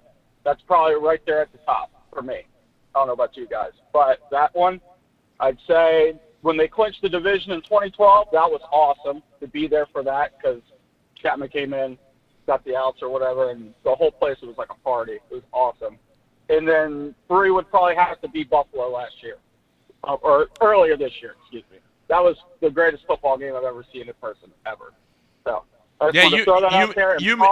You made the trip to Buffalo, right? Yes. That's where I met Casey for the first time, actually. Him and Tomas. That's right. Yeah, that was a fun time. That's right. Yes. That was awesome. But, Paul, you will be missed, buddy. It's that man. I'm so happy for you, though. I cannot wait to see what you'll be doing here in the next future or so. But I just wanted to call and say our goodbyes because who knows. You will be seeing me. You'll be seeing me, Sir Boy. And if you ever want to get to Cintas for a game, you know who to find. Paul, I will make it to Cintas this year. I hope you're still there. All right. Got to make that happen. You got it. You got it, Sir Boy. Thanks for everything. Appreciate it. Yes, sir, buddy. All right. Do we have any more right now? I mean, you can leave the number on the screen. No, we do not. Right now. All right. I'm thinking of memories that I have been to. Did I mention I've been to 2 no-hitters? Yes, you did. Okay. You did. I've been – so there's a couple. For me personally, the Ravens, Hubbard yard dash, the Rumble in the Jungle, that was an all-time moment. Yep.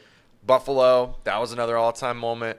But one underrated one that I will never forget was way back in the Andy Dalton era, Adam Pac-Man Jones and Geno Atkins taking over the game against the Patriots, and it's just downpouring in Paul Brown Stadium at the time.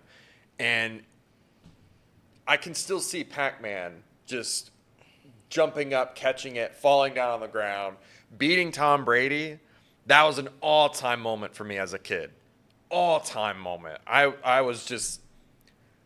thought we could beat anybody at that point. Turns out that didn't happen, but that was an all-time moment, beating Tom Brady, out-Bradying Brady. Yeah. Yeah. I'm trying to think. I mean, the Evan McPherson walk-off against the Chiefs, that's on the list, certainly. Were you there? No, I was not. Oh, you're just talking memories? No, I was just talking memories, yeah. Yeah. I don't think I've been to that many cool, like, down-to-the-wire finishes. The Kashmir Ride Alabama one I was there for. Bearcats games other than that, not really. Reds games other than that, not really. There was a random walk-off where the Reds were down a run in the 9th inning. It was Todd Frazier and Shin-Soo Choo. I think they hit back-to-back home runs to walk off a random game. The game didn't matter. The season didn't matter. But there are random moments like that are cool. But I didn't have like any cool, like I was there for the AFC Championship game or a clinching game. Nothing like that, I don't think. Yeah, I haven't been to a ton of postseason sporting events just in general. I was at the Ravens game this past year for Hubbard's that play. I was college basketball. I could go on about college basketball and the things I've been at there. I mean, Xavier beating Villanova when Villanova was number 1. That environment was something I don't know if that environment will ever be replicated in anything. I don't know if I will ever be able to go to an event that replicated that event. That game. Were you at the Cycle? Oh yeah, I was at. Yeah, I was. I just saw Sir Boy say Ellie's Cycle. Ellie's Cycle. I was there. Ellie's debut. I was there this year. I'm trying to think of other Reds events that I've been at here in the last The few Will years. Benson walk-off this year, I was at that one. That was a cool one. Yeah, that was the next night. Yep. Yeah. Yep. Yeah, the cycle, I was there for that. Joey Votto's first home run back this season, I was there for that. I was there very for cool. that. That was very cool. Yeah. I'm trying to think back to the Nationals. I went to one Nationals postseason game. They won, but they ended up losing that series. That was the NLDS against the Dodgers in, I think, 16. I was at the fight with the Cardinals when Johnny Cueto was being held back by the Diamond Seat fans, and he was just kicking people. I was at if you remember that? I was at the Pirates fight. Yeah? Have I told that story on the air? I don't know if I've told that story on the air. The Amir Garrett fight? The Amir Garrett fight. So I was there with Lizzie and her whole family, and that game was a blowout of a game. Yeah. Pirates were winning that game by 1 million. And, right? It was Pirates winning that game by 1 million, yeah. right? Yep. Yeah. And so we were sitting way far away down the right field line, kind of by the foul pole. And I said, hey, look, guys, it's filtering out. People are leaving. Let's go move closer. So we sat right behind the Pirates bench, a few rows up. And I jokingly was, I was kind of in my casino mode. I was kind of in my jester mode. And so I'm screaming at all these fans that are leaving, obviously kidding to them and saying, hey, you never know what you're going to miss. You never leave. I'm very much a never leave early person. I never leave early. So even if it's a blowout, you just never know what you're going to miss. So I'm jokingly telling all these people, you never know. You never know. The Reds might come back. I think they were down 9 runs or something crazy. Well, the Reds didn't come back, but that fight was incredible. And we were right behind it. It was awesome. Amir Garrett just coming charging right at the Pirates dugout was incredible. That whole fight was incredible, too, because it's like David Bell was ejected earlier in that game. He came out of the dugout, came out of the tunnel for that fight. He started tackling Clint Hurdle. Yes. Which was great. Clint Hurdle's the all-time worst guy of all time. I said all-time twice in that one sentence. Well, that was pretty good.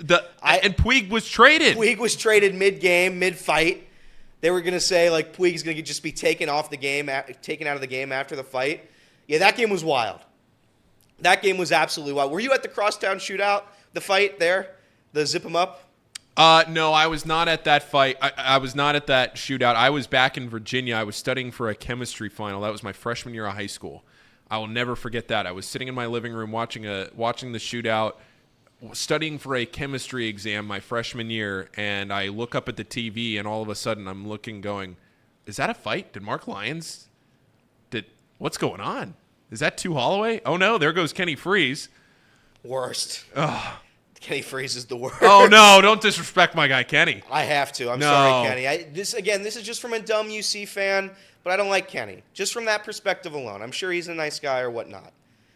But when I get mad when I think of two guys, Kenny Freese is one of them, and J.P. McCure is the other. The rest of the Xavier guys are fine. I liked, who was his name? Jordan Crawford I liked a lot. He was only there for a year, though, right? Yeah. I love the guy who only shot threes, Brad Redford. Yeah. I'm trying to think of other guys. I'm losing it. But those are I remember those two guys. I would go to Cintas and I'd be like, yeah, I like those guys. Sure. Those are cool guys. Sure. You ever want to meet Kenny Freese? Just come on over to Dana's and I'll introduce you. Xavier was cute when they were in the A10. They were just like a little tiny puppy dog. And you just pet their little head and they'd go on their way. Because, when you're playing George Washington twice a year, when you're playing the Richmond Spiders twice a year. St. Bonaventure? St. Bonnie's, yeah. It was just hard to get up. But they were so cute and fun. I liked Xavier when they were in the A10. It was humbling. It was humbling for Xavier. I like that. Now it just seems like they're in the Big East and they think they're the king of the roost. But that's okay. We'll see where they go. I mean, at some point, look, if UC doesn't win at Cintas this year, the game is December 9th at Cintas this year. Yeah. If UC doesn't win that game, eventually you're going to start having to do the president's thing again. Yeah. Because it would be another election before it comes back to Cintas. So that would be 3 presidencies at least since UC's won. It's crazy. It's crazy that the Bearcats. The UC hasn't won at Cintas in 20 years. They won the first one. They christened Cintas with an L and haven't won there since. Yeah. But they haven't even won the shootout in 5 years. That's what I'm talking about. I'm going to talk about it at Cintas. Listen, man, it's tough. It's tough being a Bearcats fan, but we're trending in the right direction. The American Conference sucks. That's a waste of a conference. Whoever founded the American Conference, I'm sure that guy's a nice guy or whatever. That guy sucks. Put him in prison. The American? Yeah, dude. That's Do you horrible. hate your country? I hate the conference. I don't hate the country. I hate the conference. Who's in it now? Marshall and Rice? It's a bunch of wild teams. Yeah, I mean, that's just... Shout out Jacob Tissett. You know what, Jacob? You're right. Those teams don't deserve a chance at the college football playoff. Those teams are worthless. I think Tulane is the odds-on favorite to win a conference this year, that conference being the American. That's so sad. I mean, how far they've fallen. Oh, well. Get over it. American dead. We'll see. Did you see the story that I'm gonna try and think here of any more memories maybe I've forgotten. Did you see the story that Phil Mickelson had gambled over $1 billion in his career? It's pretty impressive. $1 billion. Now, you make a $400,000 bet, you win that, you have $800,000 in the bank, you go back to half of that. You can – this is going to be an absolutely ludicrous thing to say, but you can cycle through $1 billion. You can see where those numbers add up, and you can cycle through $1 billion if you're going with those units over the course of many years. $1 billion. He's one of us, man. Before he took the Saudi money, he was. I think there was a point where Tiger came back and won the Masters in 2019, and that brought Tiger back, the fans of golf back, brought everybody back. But up until then, Phil was, I'd argue, probably the biggest fan favorite in the country when it came to golf. And now everybody loved him. They loved his degenerate gambling. And then he went to Saudi. Everybody hated him. But now he's slowly coming back. Phil, keep betting that coin, baby. Keep betting it away. He's up to $1 billion in total losses. That's crazy. No, not losses. I know, but okay, $1 billion in total bet. That's even worse. I mean, it's just you can't possibly fathom how much money that is to lose. $1 billion. That's what we know about. That's what's been reported. You don't think he's used a bookie? You don't think he's used like He had 2 offshore accounts. I know, but that's offshore accounts. I'm talking bookies, dude. Like, if you go to New York, there's still people running around. You see that Adam Sandler movie where he gets killed by the bookie? Spoiler. Oh, yeah, spoiler. That's my bad. Yeah. I think it was, yeah. Uncut Gems? Yeah, Uncut Gems. Yeah. I just saved you 2 hours. Don't worry. Those people still exist, dude. Phil was using people. He was using offshore accounts. He was using real accounts. I have no doubt about it. Phil's lost more than $1 billion. Well, let's be real clear here. Bookies still exist. Correct. Like, for people that thought that just because gambling became legal in the United States and this happened to a point where now you can just go to Betfred Sportsbook and lay down some wagers, bookies are still a very prominent business in the United States.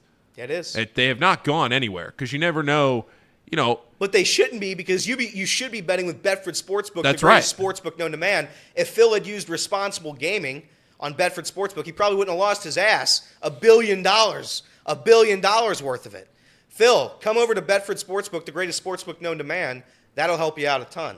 But I saw that, Paul. He's just one of us. That's just a guy, one of us. There was a video that came out this week. I should have sent it to Casey. He was talking bets with Bryson DeChambeau. He's like, yeah, man, what are we putting on a match? They were going to do like one of those stupid matches they do with the quarterbacks now. But I think they were going to do it with him and Bryson. They're like, yeah, what are we putting on it? We doing $1,000 a hole, $10,000 a hole? What are we doing? And he just went on for like a minute and a half about how much he wants to bet on a round of golf with Bryson.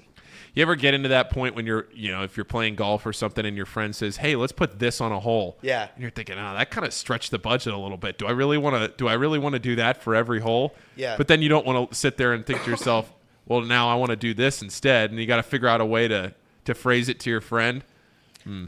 Listen. That look in Bryson's eye was, do I really want to do this? Listen, dude, I'll never compete for a Masters.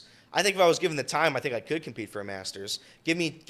I think the debate Paul gave us was 9 years. If I had 9 years to train for the Masters, I'd win the Masters. But anyway, that's beyond the point. Hold on, let me continue, please. What? Please don't interrupt. Please don't. It's really rude to interrupt. When I golf with my friends, I have to have money on it because that's every time I golf is a Masters. Every time I play my buddies, I'm like, all right, we're playing for hole, we're playing for the round. And again, I do this responsibly, of course. You can't do it irresponsibly. Irresponsibly. Thank you, Paul. Big Words. League Paul. Big League Paul. Words. But that's what I do, yeah. So 9 years, I can win the Masters. Give me 9 years. 9 years you could win the Masters? There's no chance. Yeah, 9 years. 9 years. I could win whatever the Masters is for the Bowling Association, too. The PBA, I'd come for them, too. 9 years training for bowling, I could win the championship. Yep. There's a chance. Yeah. Here is the one thing I will say. I shoot about an 86, 88, 89 right now. I have the fundamentals down. That's the hardest part. 9 years works on my mental game. I work on getting in shape. At this point, I can win the Masters. I'm coming for the green jacket. I have no doubt in my mind. You can shave 17 to 20 strokes off a round in 9 years.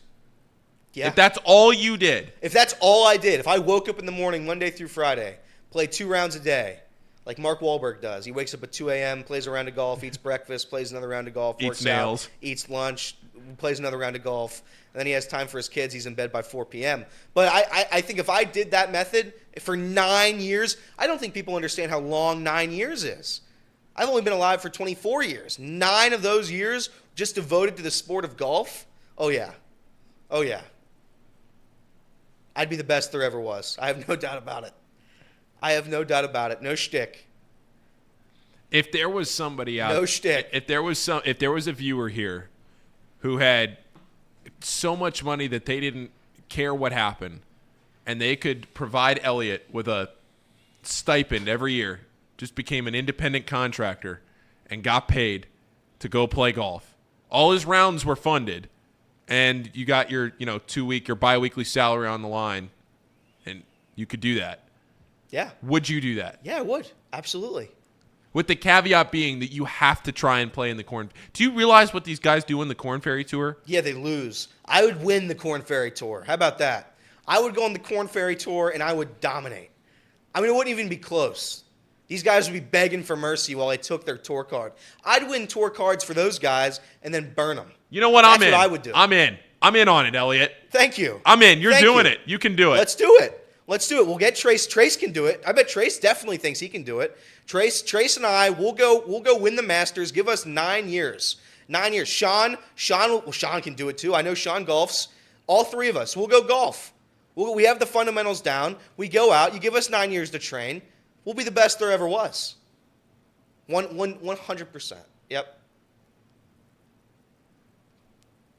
Sure, buddy. Casey? Whoa.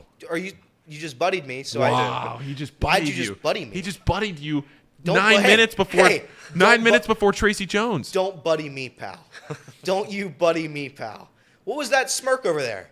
What is it? What's going on? What's so funny? You don't think I could be a professional golfer in 9 years' time? I mean, the cow murderer doesn't believe in me. Listen. If there was anybody that didn't believe in me and it was like a cow murderer, that would be okay. It's okay. Casey doesn't believe in me. Paul believes in me, right? I Paul? believe in you. I have all the faith in Good. the world that you will be able to go out there and shave 20 strokes It's off Paul's your golf last game. day. He just doesn't even care what he's saying now. So I think, yeah, look, give me 9 years. We'll do it. I'll make a video about it. I'll go out and try to train for the Masters tomorrow, and we'll just go do it. So that's what we'll do. Fine. Nobody believes in me? Fine. Justice for Blaney, that's for sure. Who said that? Is that Sir Boy? Shout out Sir Boy. That's right. 9 years. 9 years. 9 years, I'd be what, 33? Oh, that's the prime. That's the prime for a golfer. Oh, well, this is easier than I thought. This is going to be easier than I thought it would be. Okay. What is a desired salary here? 50K? 60K? For just golf? Yeah. Yeah, 50K is fine. I'll be okay. If they pay for are they paying for my golf? Your golf is funded. Oh, then yeah, 50K is great. I'll win a Masters. Yeah. You have to give a certain percentage of your purse to whoever funds you. That's fine. That's great. I'll give it to them. Masters, that pool's up to like 10 million now thanks to the Saudis. So that pool will just grow, baby. Saudis are just emptying the truck with their trillions of dollars. Would you go to Live Golf if they funded you as like a content? I had this debate with my buddies. Like, people got really upset with the Live Golf, everybody going to Live Golf and stuff like that. And if you're like Tiger Woods, if you're Phil Mickelson, you have unlimited, well, maybe not Phil, he lost all his money betting on Reds money line. But if you're a professional golfer, you've already made your money, then don't go to Live. It didn't make sense. But if you were a nobody, if you were on the Corn Ferry Tour, if you were straight out of college, and they offered you $1 million to go play golf for your life, for a career, you wouldn't do that? You wouldn't do it, Paul? I didn't say I wouldn't. Casey, would you do it if they offered you $1 million, knowing where the money's coming from? To train for 9 years? Because it's bad money. Don't get me wrong. The Saudis, that money's not good money. That's some bad money there. That money wasn't in good places. That was bad money. That's cow murdering money, was what that is. I don't think anyone would turn that down. 9 years for $1 million just to train and do golf for 9 years, like, yeah. I think even just that alone, you would get the publicity from the media. You would have opportunities galore, even if you didn't make it. So, yeah, I would do it. There we go. Casey. All right, we got 5 minutes here to Mr. 29, Mr. Tracy Jones. Bobblehead night coming up a week from tomorrow, I believe. Maybe a week from today. Is that Florence Y'alls? The Florence Y'alls. Interesting. All right. We'll all be there. Well, you won't. You won't. You won't. Who's we all? Who's we? You just quit, buddy. You just quit the team. The team is down a man. You killed us.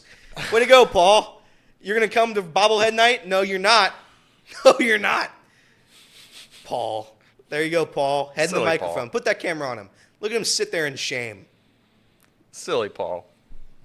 That was bad. That was what? That was bad. Yeah, it was bad. Yeah, I'm sorry. It was bad. I'm sorry. Natty Ron says, y'all are making me want to go back to work. Come on, Natty Ron. Do you think you could break 90? Break 90. Break 90. Break 90. I'm winning the Masters. So you got to do break 90. Break 70 consistently 4 days in a row. Easy stuff. At Augusta. Natty Ron wants to talk about sports. So let's talk about sports. Here's a take. I'm going to make a take right now. This is what, August 10th? Yeah. August 10th. The Cincinnati Bengals are winning a Super Bowl this year. They are winning a Super Bowl this year. I think the schedule is there. I think we talked about it yesterday. We went down the line. We predicted a 13-win season. Is that realistic? I don't know. But I think the schedule's there. You play the AFC South. That's a trash division. Bengals are winning a Super Bowl this year. They have the pieces. I don't think the Chiefs are going to go back-to-back. It's hard to go back-to-back. It's hard to go back-to-back. I think the NFC is not good. Are people talking about that in the streets? The streets of football lore? I don't think the NFC's good. Well, wait till Trace gets in here. You NFC's bet. Well, the Packers are a joke. Trace is a fan of the Packers. That organization's disgusting. I mean, that's just a sad, embarrassing organization. They have their fans pay for little gift card coupons, and they think they're owners. No. Oh, and here we go. Here's the and fight. This is Packers. This is what the Packers do on a regular day. They come in here in our town and they fight us. Look at this.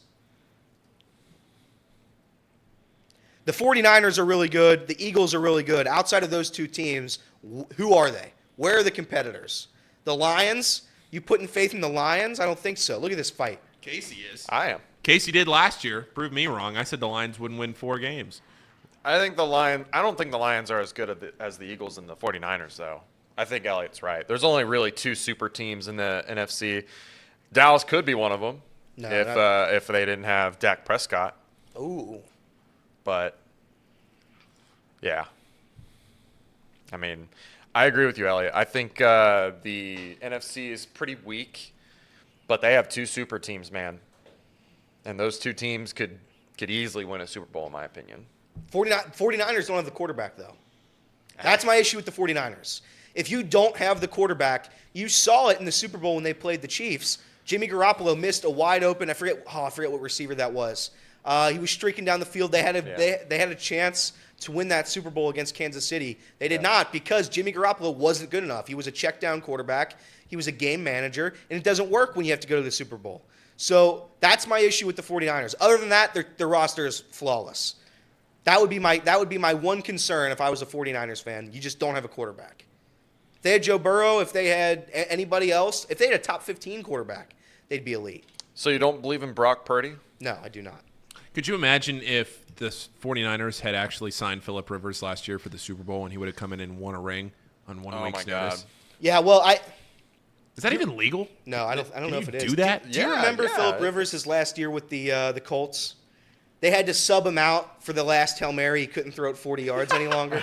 So listen, I don't think Phillip Rivers is helping anybody. But shout out Phillip. I think he had his 27th kid this past offseason. I was just about to say, if he made it to the Super Bowl, he probably would have had a kid. That's right, at the Super Bowl. So, I mean. You want to talk about some of His swimmers could beat Michael Phelps. Yeah, they could. That was a good one, Paul. That was a Look good at one. Paul. Look at Paul on his second last day at the office making good jokes. Good for you. They're all up here. Sometimes they just Good don't for come out you. on the air. Good for you. It's full gesture time. Elliot's been trying to get that out of me for a while. I have. It's over text. It's not on the There's air. jester inside of Paul. You just have to dig it out of him. You have to scrape it out. You just have to get there. I think we can get there with Paul. You guys get it in the text threads. We do. Paul's texts are pretty wild. Paul's texts are pretty wild. But that's okay. Listen, he's a jester like me. Sometimes you just got to jester it up. Casey's not much of a jester because Casey needs to bring us all back down to earth. Somebody here has to keep this ship Correct. going forward. When I'm being stupid, Casey's over there, and he just has to keep me in check. So that's Casey. So what's happening? Who's keeping everybody in check on Monday? Because I feel like that's kind of my role. Yeah, I don't know. Well, I guess Is it that you, falls Casey? down. I guess it falls on my shoulders now. Yep. But see, my style is just letting it unfold and let it happen, and then we'll pick up the pieces where they fall. Oh boy, Tracy Jones in here yet? We're gonna have to charge him $1 if he's not in here. Nope, he is dialing in. Oh man, he beat the charge by 30 seconds. He's in here. That's great. It's gonna be great to see Tracy. I hope he has the bobblehead ready to show us again. Got a good look at it the other day. There he is. There's Tracy Jones. Tracy Jones, Mr. 2-9. There he is. Let's get him up on the screen. Tracy, I don't know if you saw it yesterday, but did you see anything from yesterday's show? Yes, I did. Yes, I did. I'm very disappointed in you, Paulie. What was it? Why are you leaving? Did that Spanish girl with the really nice butt that was hanging all over you at the baseball game? Did she convince you to leave? No, it was the Taylor Swift concert.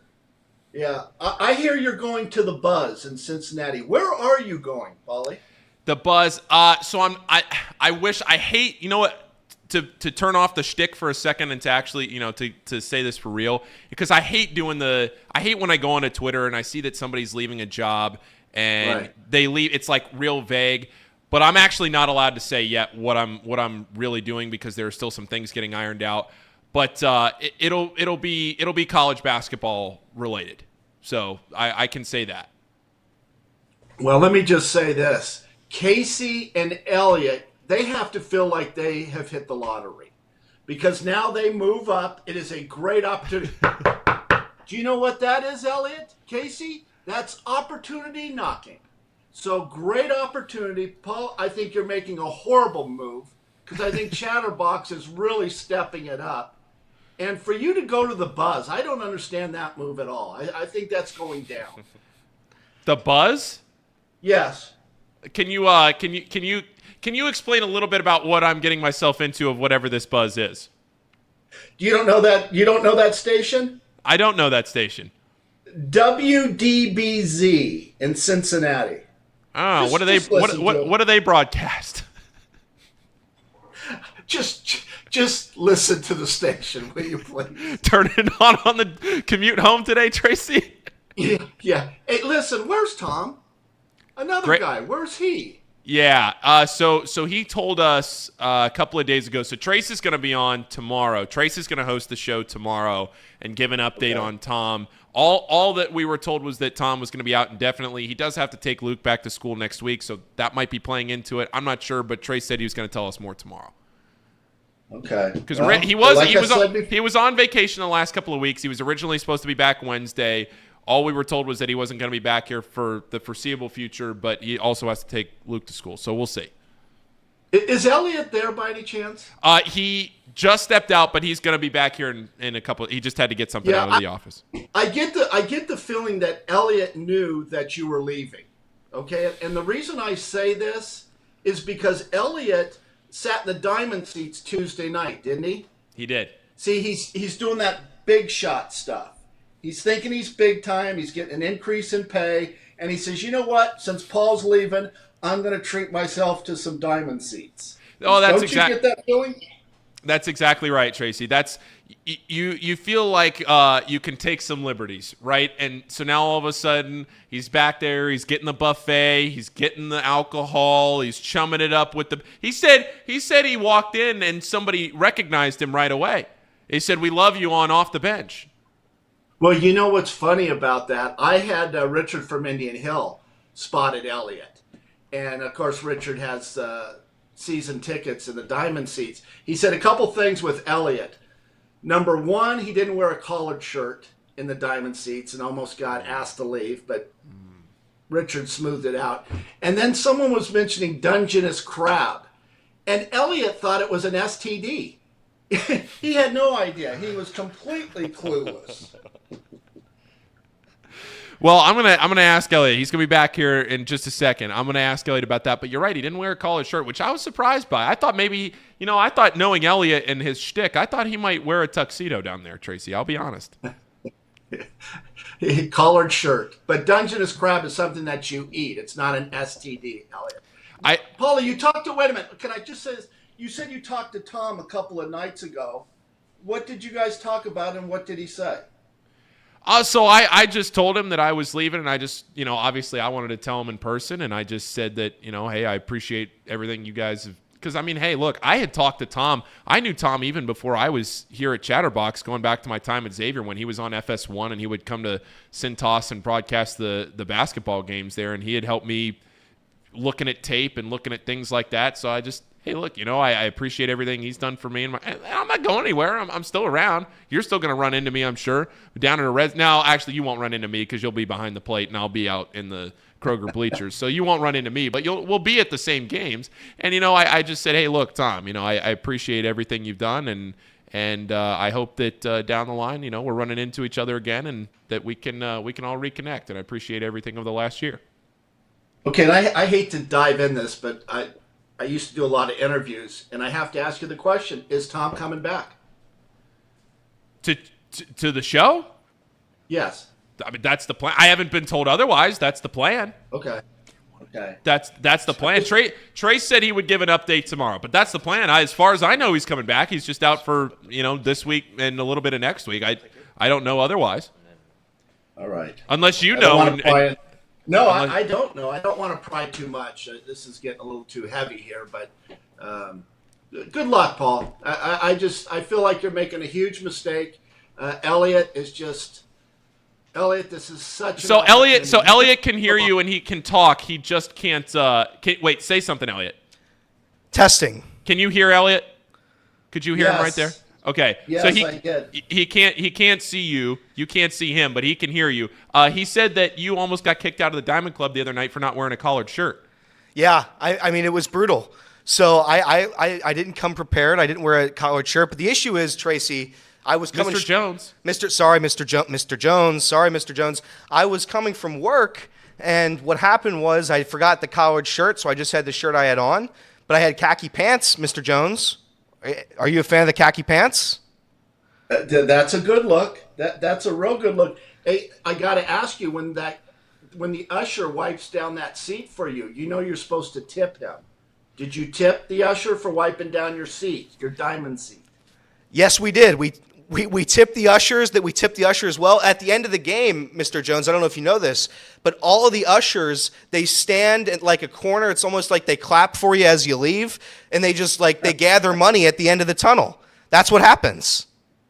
You are supposed to, I was at that, what's that room I was at? Not the whiskey room, bourbon room. The other night. Man, you got to tip those people. A lot of people forget that, and especially sitting in the diamond seat, just the wiping down the seat, and then afterwards, what did you give them, Elliot, as a tip? We gave them a 20. So we gave our I don't know what waitress. Do you call them a waitress? I don't know what usher. We gave our usher a 20. That's good. Very nice. Yes. Very nice. A lot of people miss that. Very nice. And I don't know, the Dungeness crab thing, did that throw you off a little bit? The what? The Dungeness crab. Remember, you thought it was an STD. Dungeness crab. That's actually a food that you ate in the diamond seat. Oh, yes. Remember? Yeah, no, I don't remember. Tracy, you should have seen this spread. So they had orange crusted North Atlantic cod. That's what they were serving at this. And I had a lady, I'm not kidding, Tracy. She was right next to me and my buddy Zach. She looked at us and she said, "What did you guys think of the buffet today?" And Zach and I said, "Oh, it was great. It was the best meal we've ever had."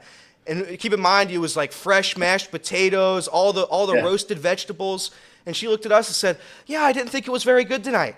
I didn't think the orange crusted fish was very good tonight before this baseball game." I'll tell you what, it's crazy how good the food is at those Reds games. Yeah. You know, I ate in that room the other night. They had the best steak. They had macaroni, lobster macaroni and cheese. They usually serve that in the Diamond Seats. Did you have that? We did not have that, but we had they have these like secret hot dogs. I've never heard, like, it was like Italian sausage they were serving as hot dogs. I guess Bobby C and Philly C, they keep these as a secret for the Diamond people, but I thought it was great. I thought it was legitimately phenomenal food, but the spread at the buffet was to die for. Oh, you talk about those I'm really hungry. I haven't eaten all morning. In the bourbon room, they had those same exact hot dogs. I've never had, this is no joking, I've never had a hot dog like that, right? Yeah. And they're in water, and then they like broil them a little bit. Those were the best hot dogs, and I'm really going to try. I'm going to call Phil Castellini after we get off and find out where they get those hot dogs, because they're very good. They have to be imported from Italy. They have to be imported from somewhere in Europe, because they were absolutely phenomenal. It was like I was a king eating there watching a Reds baseball game. Now, the issue was the Reds lost, which ruined the night, but the whole experience was the best I've ever had at Great American Ballpark. I know, it's very nice. It's just so different. I mean, when you sit with people that you have a lot in common with. I mean, Elliot, you're a fish out of water. Yeah. But don't you agree with Richard from Indian Hill that it's nice, and maybe they should institute this, that you sit with people according to zip code, right?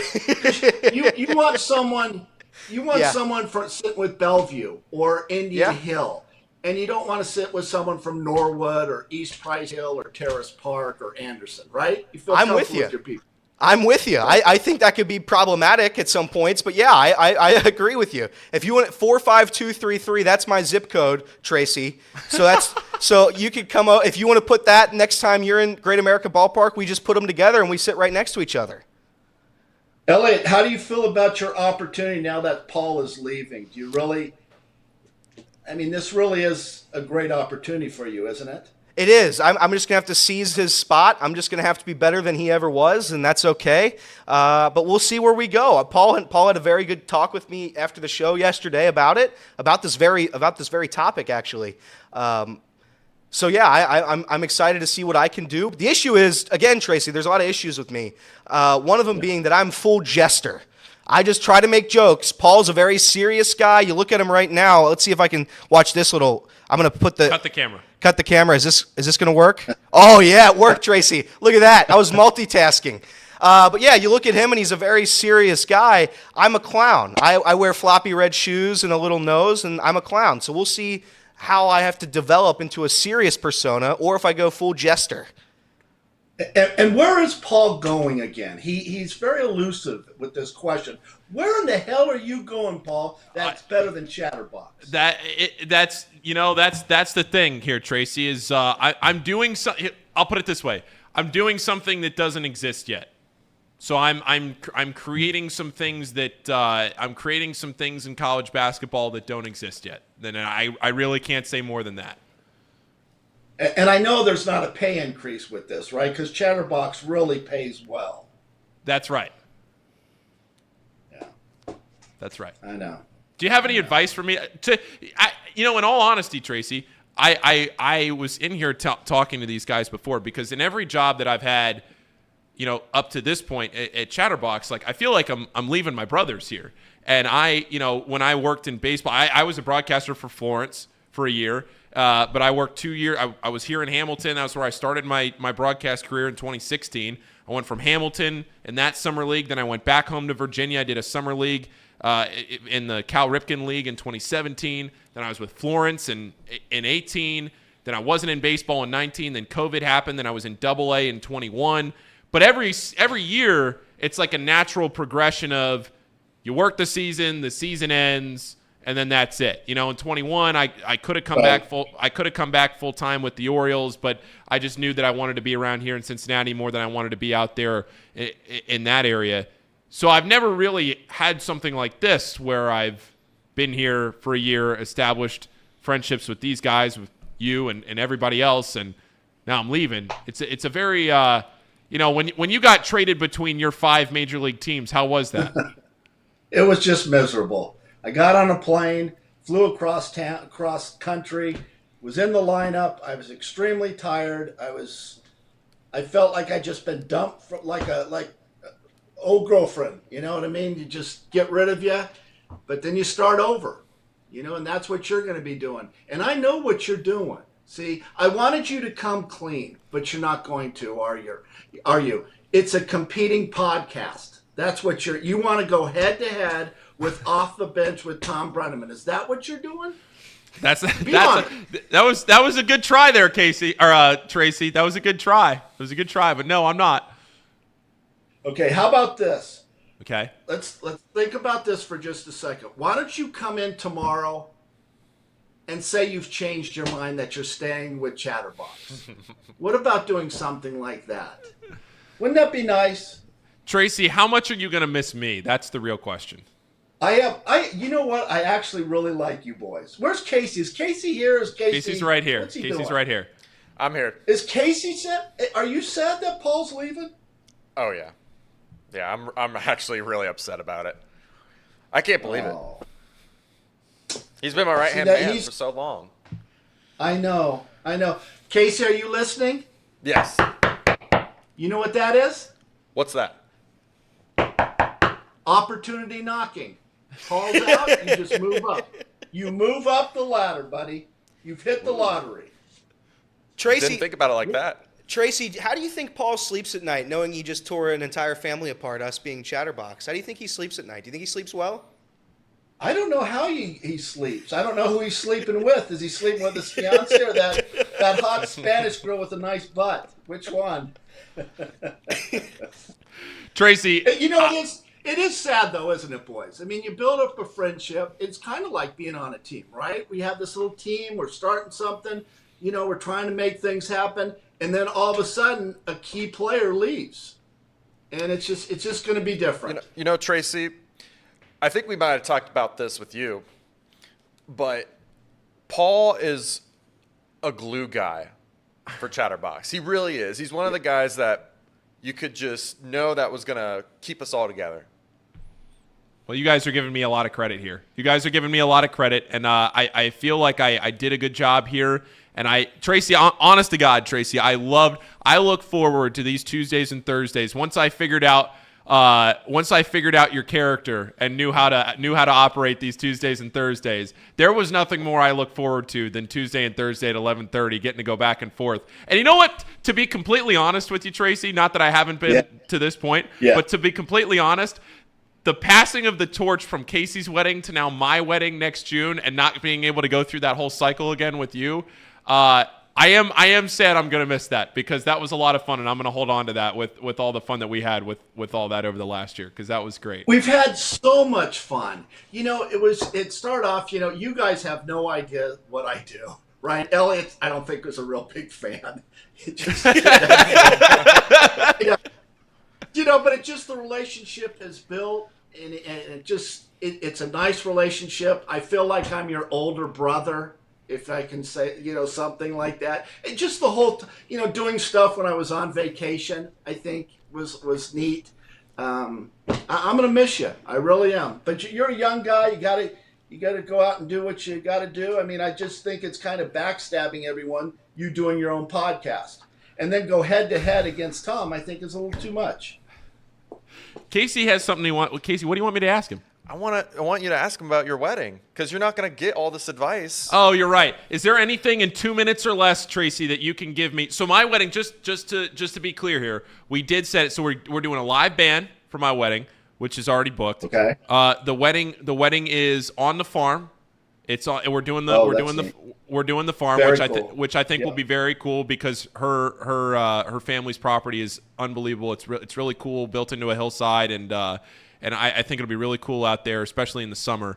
Do you have any advice? Because here's the thing I will say. I stressed so much before the engagement about the weather because I didn't have a plan B for something indoors, and I was afraid that it was going to rain, and it was supposed to pour down rain.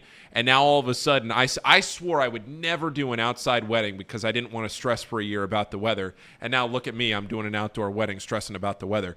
Do you have any other advice for me before I sign off here? Do you have any advice? Just one piece of advice, I'd get a prenuptial agreement because you're going to be a star. When your podcast takes off and you're bigger than Joe Rogan, then you're going to have a lot of money, and we don't want your wife to divorce you. Here's the one piece of advice: never go to bed mad. That's my one piece of advice that my dad gave me. It didn't work in my first marriage, but it's working in my second marriage. Don't go to bed mad, because I was one of those guys. If I went to bed mad at night, then I just carried it over to the next day, and then it just carried over the next day. Do not fight. A lot of laughter, a lot of sex, all that stuff. Just be happy. That's right. The wool case, Tracy. The wool. How about that? You got to pull some wool, even when you're married. So is this your last show? No, I'll be here tomorrow, but Trace is going to be sitting up here tomorrow because we have a lot of things that we're talking about with the Bengals, the Bearcats. So there's a lot of really good stuff that we've been working hard on through the summer with getting new talent and new people and new shows and new things that we're going to build around. Because look, what Trace and Nick are doing with Chatterbox Reds has taken off and has been one of the most popular baseball shows in the country. And the success of the Reds has had a lot to do with that and how talented they are. So we're trying to bring that talent and to get some more talent into the Bengals, UC, and potentially some more other areas here around Cincinnati. So Trace is I don't know if he's going to talk about all that tomorrow, but he's going to give an update on Tom and go through the show. Reed will be back tomorrow. So Reed is back in the United States from his cruise. He's not here in Hamilton. He's still coming up from down in Florida, but he is back here in the United States. He went on his cruise, and he texted us last night. We were asking him how it all went, and he said he's a cruise guy now. A Carnival cruise? I don't think that's what I asked. I told you guys I've been on one Carnival cruise. It was miserable. I don't like to vacation with a bunch of brats, a bunch of kids. I don't like that. I like adults. Well, he said he understood he said he understood where people were coming from, and that he might try what's the other one, the Norwegian. Is that the one people really like? Norwegian? Yeah. He said he might want to try one of those. Well, I'm glad. That's a long vacation for Reed, isn't it? Yeah. He left last Friday, and he'll be back. We didn't think he'd be back in the show tomorrow, but he'll be back in the show tomorrow. So, he's been gone about a week. And Elliot will be gone tomorrow too. So it'll be me, Trace, Casey, and Reed. The originals. It'll be the OGs of the show. The OGs of the show. Yep. Yeah, well, Paul, if I don't see you again, good luck, buddy. And stay in touch. Tell me how you're doing. If you need any advice, you can come to your big brother. I'll point you in the right direction. I'm not moving. I'm still here in Cincinnati. I'll be around. And remember the one piece of advice: don't go to bed mad. Okay? Stay up and fight. That and finish it right there. That's right. That's right, Tracy. Tracy, seriously, I want to say thanks to you because it has been a remarkably fun year, and I love the humor and everything else on the show and everything for the segments twice a week. And I appreciate you including Casey and I in that in the segments because it's been a lot of fun. You guys are a huge part of the show. Huge part of the show. You guys did Thank you, really Tracy. nice. Thank you. All right. You guys take it easy. All right. See you, Tracy. See ya. See you, boys. See ya. Well, how about that? That's good advice for you on the Diamond Club and how to go through all that. Yeah, it is. Shout out Tracy Jones. Do you think you'll be back in the Diamond Club anytime soon? No, I do not. I think that was probably my last time. No, come on. When am I going to go back to the Diamond Club? I'm not going to pay $150 to watch the Reds blow another lead to the Marlins. So the Reds have to be a legitimately good World Series contender for me to purchase $200 tickets in the Diamond Club. Brother, you'll find your way into tickets there. All right.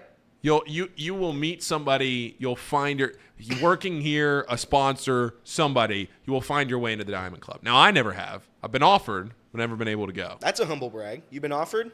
Twice. Twice? Congratulations, Paul. And I have not been able to go, and it's torn me apart. Casey, have you been offered Diamond Club seats? No, I have not. Yeah, I'd imagine not. Dear Paul, he got offered it twice. That's more than once. You know how many no-hitters I've been to? Twice, too. I've been to no-hitter twice. Yeah, wow. Yeah. Hey, did you ever congratulate me on my engagement? Yeah, congratulations on your engagement. But by the way, congrats, Paul. Hey, thanks. I think Paul leaving was just an excuse not to invite me to the wedding. I think that's what's going on here. I think he just saved an $80 plate. I think that's what happened here. Is it not, Paul? True or false? True or false, Paul? The smirk is all that you need to know. True or false? It's true. You remember what I texted you the other night? You remember what I texted you the other night? And you said, I can't tell if the Paul that we get in over text and the humor there, or if the professionalism that's on the air, which one is the true Paul? Yeah. Sometimes you just got to keep the people guessing. Okay. All right. Sometimes you got to keep the people on their toes. Your wedding's in a farm, is that correct? Yes. So I will be able to crash it. This would be the easiest wedding crash of all time. Look, I'm not putting that out publicly, but no. If I was to answer that question, the answer would be yes. Okay, so chat. So what's going to happen is I'm going to have to find this farm. I don't know where the location is. Paul hasn't told me. He wanted to save an $80 plate. But the issue is I'm going to have to find it. We're all going to go, and we're going to crash it together. We're just going to ruin Paul's wedding. That's what's going to happen. We're just going to go over and There's going to be live music that I'm booking just for you and Reed to do the flop. What kind of music? The band from the Step Brothers? The band? You know what I'm talking about? Yes, I know the band from the Step Brothers. That band is great. Our band is playing at because we've heard them. They're playing down at Oktoberfest. Are you going to Oktoberfest? Will you be at Oktoberfest? No, I don't drink, so Oktoberfest wouldn't be great for me. I'm sure it's a fun time. Maybe I can go. That just made me feel bad. Why? Because I don't drink? Well, the way you said that, Well, it's not like I don't drink because I'm an alcoholic. Not that it's just like I don't drink. Okay, that's fine. I just don't drink. I respect that. Good for you, honestly. Thank you. Good for you. Thank you. White Claws, Nooners? Yeah, I like those. Okay. I was asking. I didn't know if it was like you don't drink beer, or you just don't like alcohol. Like I'll drink it. I just don't like to drink it. Got it. Like if you ask, if it's a bachelor party and the guy's like, "Yeah, I'm getting married. Why don't you have a drink?" I'm like, "Yeah, sure, I'll have a drink." Okay. But I'm not going to go out of my way to drink. Got it. Okay. Okay. Good for you, Elliot. Thanks, Paul. Will you take a tequila shot with me? You know what I'm not? This is my last 5 minutes with Paul Frischner. I can't even pronounce that name. Frischner. I'm not even Frischner in your phone. Frischner. Yeah, Paul is Polly Fishdicks because I couldn't pronounce his name, so he's Polly Fishdicks on my phone. So this is the last 5 minutes I'll ever see Paul because let's be real, Paul's never going to text me again. That's just the end of this relationship. He made me cry on the show yesterday. He'll just never speak to me. Not invited to the wedding. But we'll see. I mean, I guess this is just brutal. A brutal end to a friendship, Paul. A brutal end. I love you.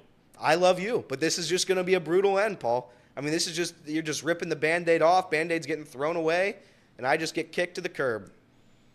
But I hope you're new friends. I hope you meet somebody like me. I hope you do. I hope somebody brings out the jester in you. I hope so too. Because there's a jester in there. Deep down. Deep down. Can we do the 100-yard dash again? Let's pull it up there. But instead of restaurants, let's just do names. Let's just do chat rankings. We'll have chat rankings tomorrow. Paul can do chat rankings tomorrow. His very last time. But let's just put 12 names in the chat in there right now. I don't know if I can rank the chat on my last day. You're gonna have to, buddy. You're gonna have to. Oh, he just buddied me 2 minutes before the show ends. All right, so let's do it. Let's do a 12 here. Let's do a 12 here, Casey. Let's start with PB's Ghost. Hang on. My bad. Let's do Everett. Oh man, how do I rank the chat on my last day? These are my friends. Yeah, but you're leaving us, so you lose that right. Sir Boy Wonder. All right, I'll do the rankings tomorrow. I want Mouse Cop in there. Let's just go here, Mr. Mo. Mr. Mo. Put Swaggy Plague. Swaggy's kind of brought some swagger back. Everett, we got to play golf soon. Just because I'm we should get it. Me, Everett. Yeah. CJ had wanted to play golf. Sir Boy wanted to be caddy, so we can get that to going. All right, let's do that. Get that together. Let's do that. Spirit Cat. Is PB on there? Yep. Okay. I can't. I'm sorry. I can't read. Evan Maurer. Is Evan in the chat? He hasn't been in a while. He's in there. He's in there. Nick Mormon is in here. Put Nick Mormon on there. Yeah, Nick's been a very active member today.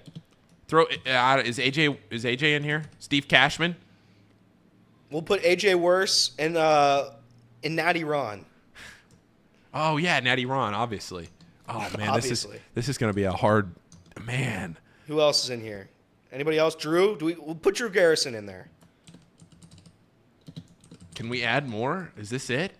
I mean, you could add more if you could want. have added more if you want. No, it's okay. I think this is good. This is good good. for This right is now. our list. This is our list. This is, by the way, this is just who I just saw in the chat. So this is how we did this. All right, let's go. This is for chatter of the day. Best chatter of the day. You do not win a monetary prize, but you get my respect. Oh, Brian B is not on here. Oh, Brian and Mark are on. I didn't put Marker on. This is brutal. This is brutal. This is an unjust list. Drew, all right, but we'll see who wins. Casey Drew says that you just butchered his last name. Oof. Oh no. Why didn't you just put Drew G? Who do we got down here? Who's out? Swaggy? Swaggy's got a nice lead. Brian and Mark, that's my bad. Hand up. Hand up, Brian and Mark. That's on me. I literally looked at the chat like the past 5 minutes, and that's who I put on this list. All right. Swaggy's out to a decent lead here. At the top, it's PB's Ghost in second. At the bottom, it's AJ in third. Surf Boy and dead last. Here comes Mr. Mo. Sir Boy's got to pick up the pace. Sir Boy and Everett Henry. And last and next to last. Oh, man. Swaggy's just cruising to victory here today. Cruising to victory. Swaggy Mr. by a Mo's mile. catching up. Uh-oh, Mr. Mo, a caller. Mr. Mo and Swaggy right down to the end. Mr. Mo, Swaggy at the goal line. He can't get over the goal line. Swaggy, and he wins. Congratulations, Swaggy. Wow. What a race. We should have done that more. Look at Evan in dead last. Look at Evan. Sorry, Evan. All right, we got to see who comes in last. Evan. A Evan? late push for Evan. Evan. Spirit Cat. Spirit Run, Cat, Spirit no. Cat. Run, Spirit Cat. Pick up the pace. Come on, Spirit Cat. I agree, Spirit Swaggy. Cat. 9 years and you could win Olympic gold. Mr. Mo, last-minute disappointment story of my life. All right, well. Spirit Cat, what a horrible finish. It's 12:01. Elliot, I'm signing off for the final time with you. Thank you, Elliot. Thank you. Yeah, I'm not going to cry again today. So that was it yesterday. You got my tears yesterday. You're not going to get them today. Yeah, it's okay. Paul, it was awesome getting to know you. You've helped me personally and professionally. You're going to be very good at whatever you do. You're very good. You're a very good broadcaster. You're a very good friend. You're a very good producer. You're a very good radio host. So you're very good at a lot of things. I wish you well, Paul. One thing that I have always towed the line on in my career that has been sometimes tough for me is when I go down the line of sitting up here in this broadcast chair or whether I'm doing play-by-play and you try to be as professional as you can. Yeah. But you try to have humor and you try to laugh and you try to have a good time. But sometimes I realize that the professionalism, you get off the air and sometimes that carries over and you're always trying to be as buttoned up as possible. Mm-hmm. And sometimes you just got to let your hair down and have a laugh. And the last 4 months, that has been what Elliot has brought to the table and will continue to bring to the table long after I have left here. And I appreciate that, Elliot.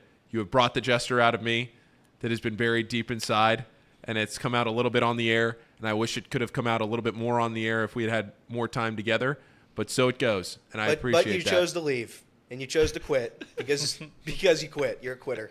Paul's a quitter. Paul's a quitter, and he quit. So, Paul, congratulations. May you quit in the future. May you have a long and prosperous quit. Good for you, guy. All right, Paul, sign it off. Look at this transition. All right, I'll be over there with Casey tomorrow. I didn't do any goodbyes to Casey because we got that tomorrow. Tomorrow will be hosted by Trace. That'll be our boss. He is not a quitter. He will be along with Reed and Casey. Again, all these three guys, they have similarities. The biggest one being they didn't quit. So right now, these guys will come in tomorrow. They'll be strong. They'll be together. They'll be united. And Paul will be quitting. So Paul quit. All right. I appreciated Tracy trying to get out of me that I was leaving for a directly competing That was show. good. That What was I am good. doing in no way directly competes with a morning talk show. I will say that. No, in no way competes with what we do here at 10 to 12 p. Okay. Thank you to each and every one of you that watched. I appreciate you because I know Trace will be sitting up here, so I'll be over there tomorrow. I appreciate all of you over the last 2 weeks that have tuned in. I mean, we had close to 150 people for most of the day today, so I appreciate all of you that stuck with us for the last couple of weeks and have been here. Trace is a great host, so he'll be up here tomorrow, and for giving me the opportunity to be up here and do interviews and have some fun and facilitate the conversation and everything else. So thanks for listening, everybody. This has been Off the Bench. We'll see you tomorrow on Friday at 10 a.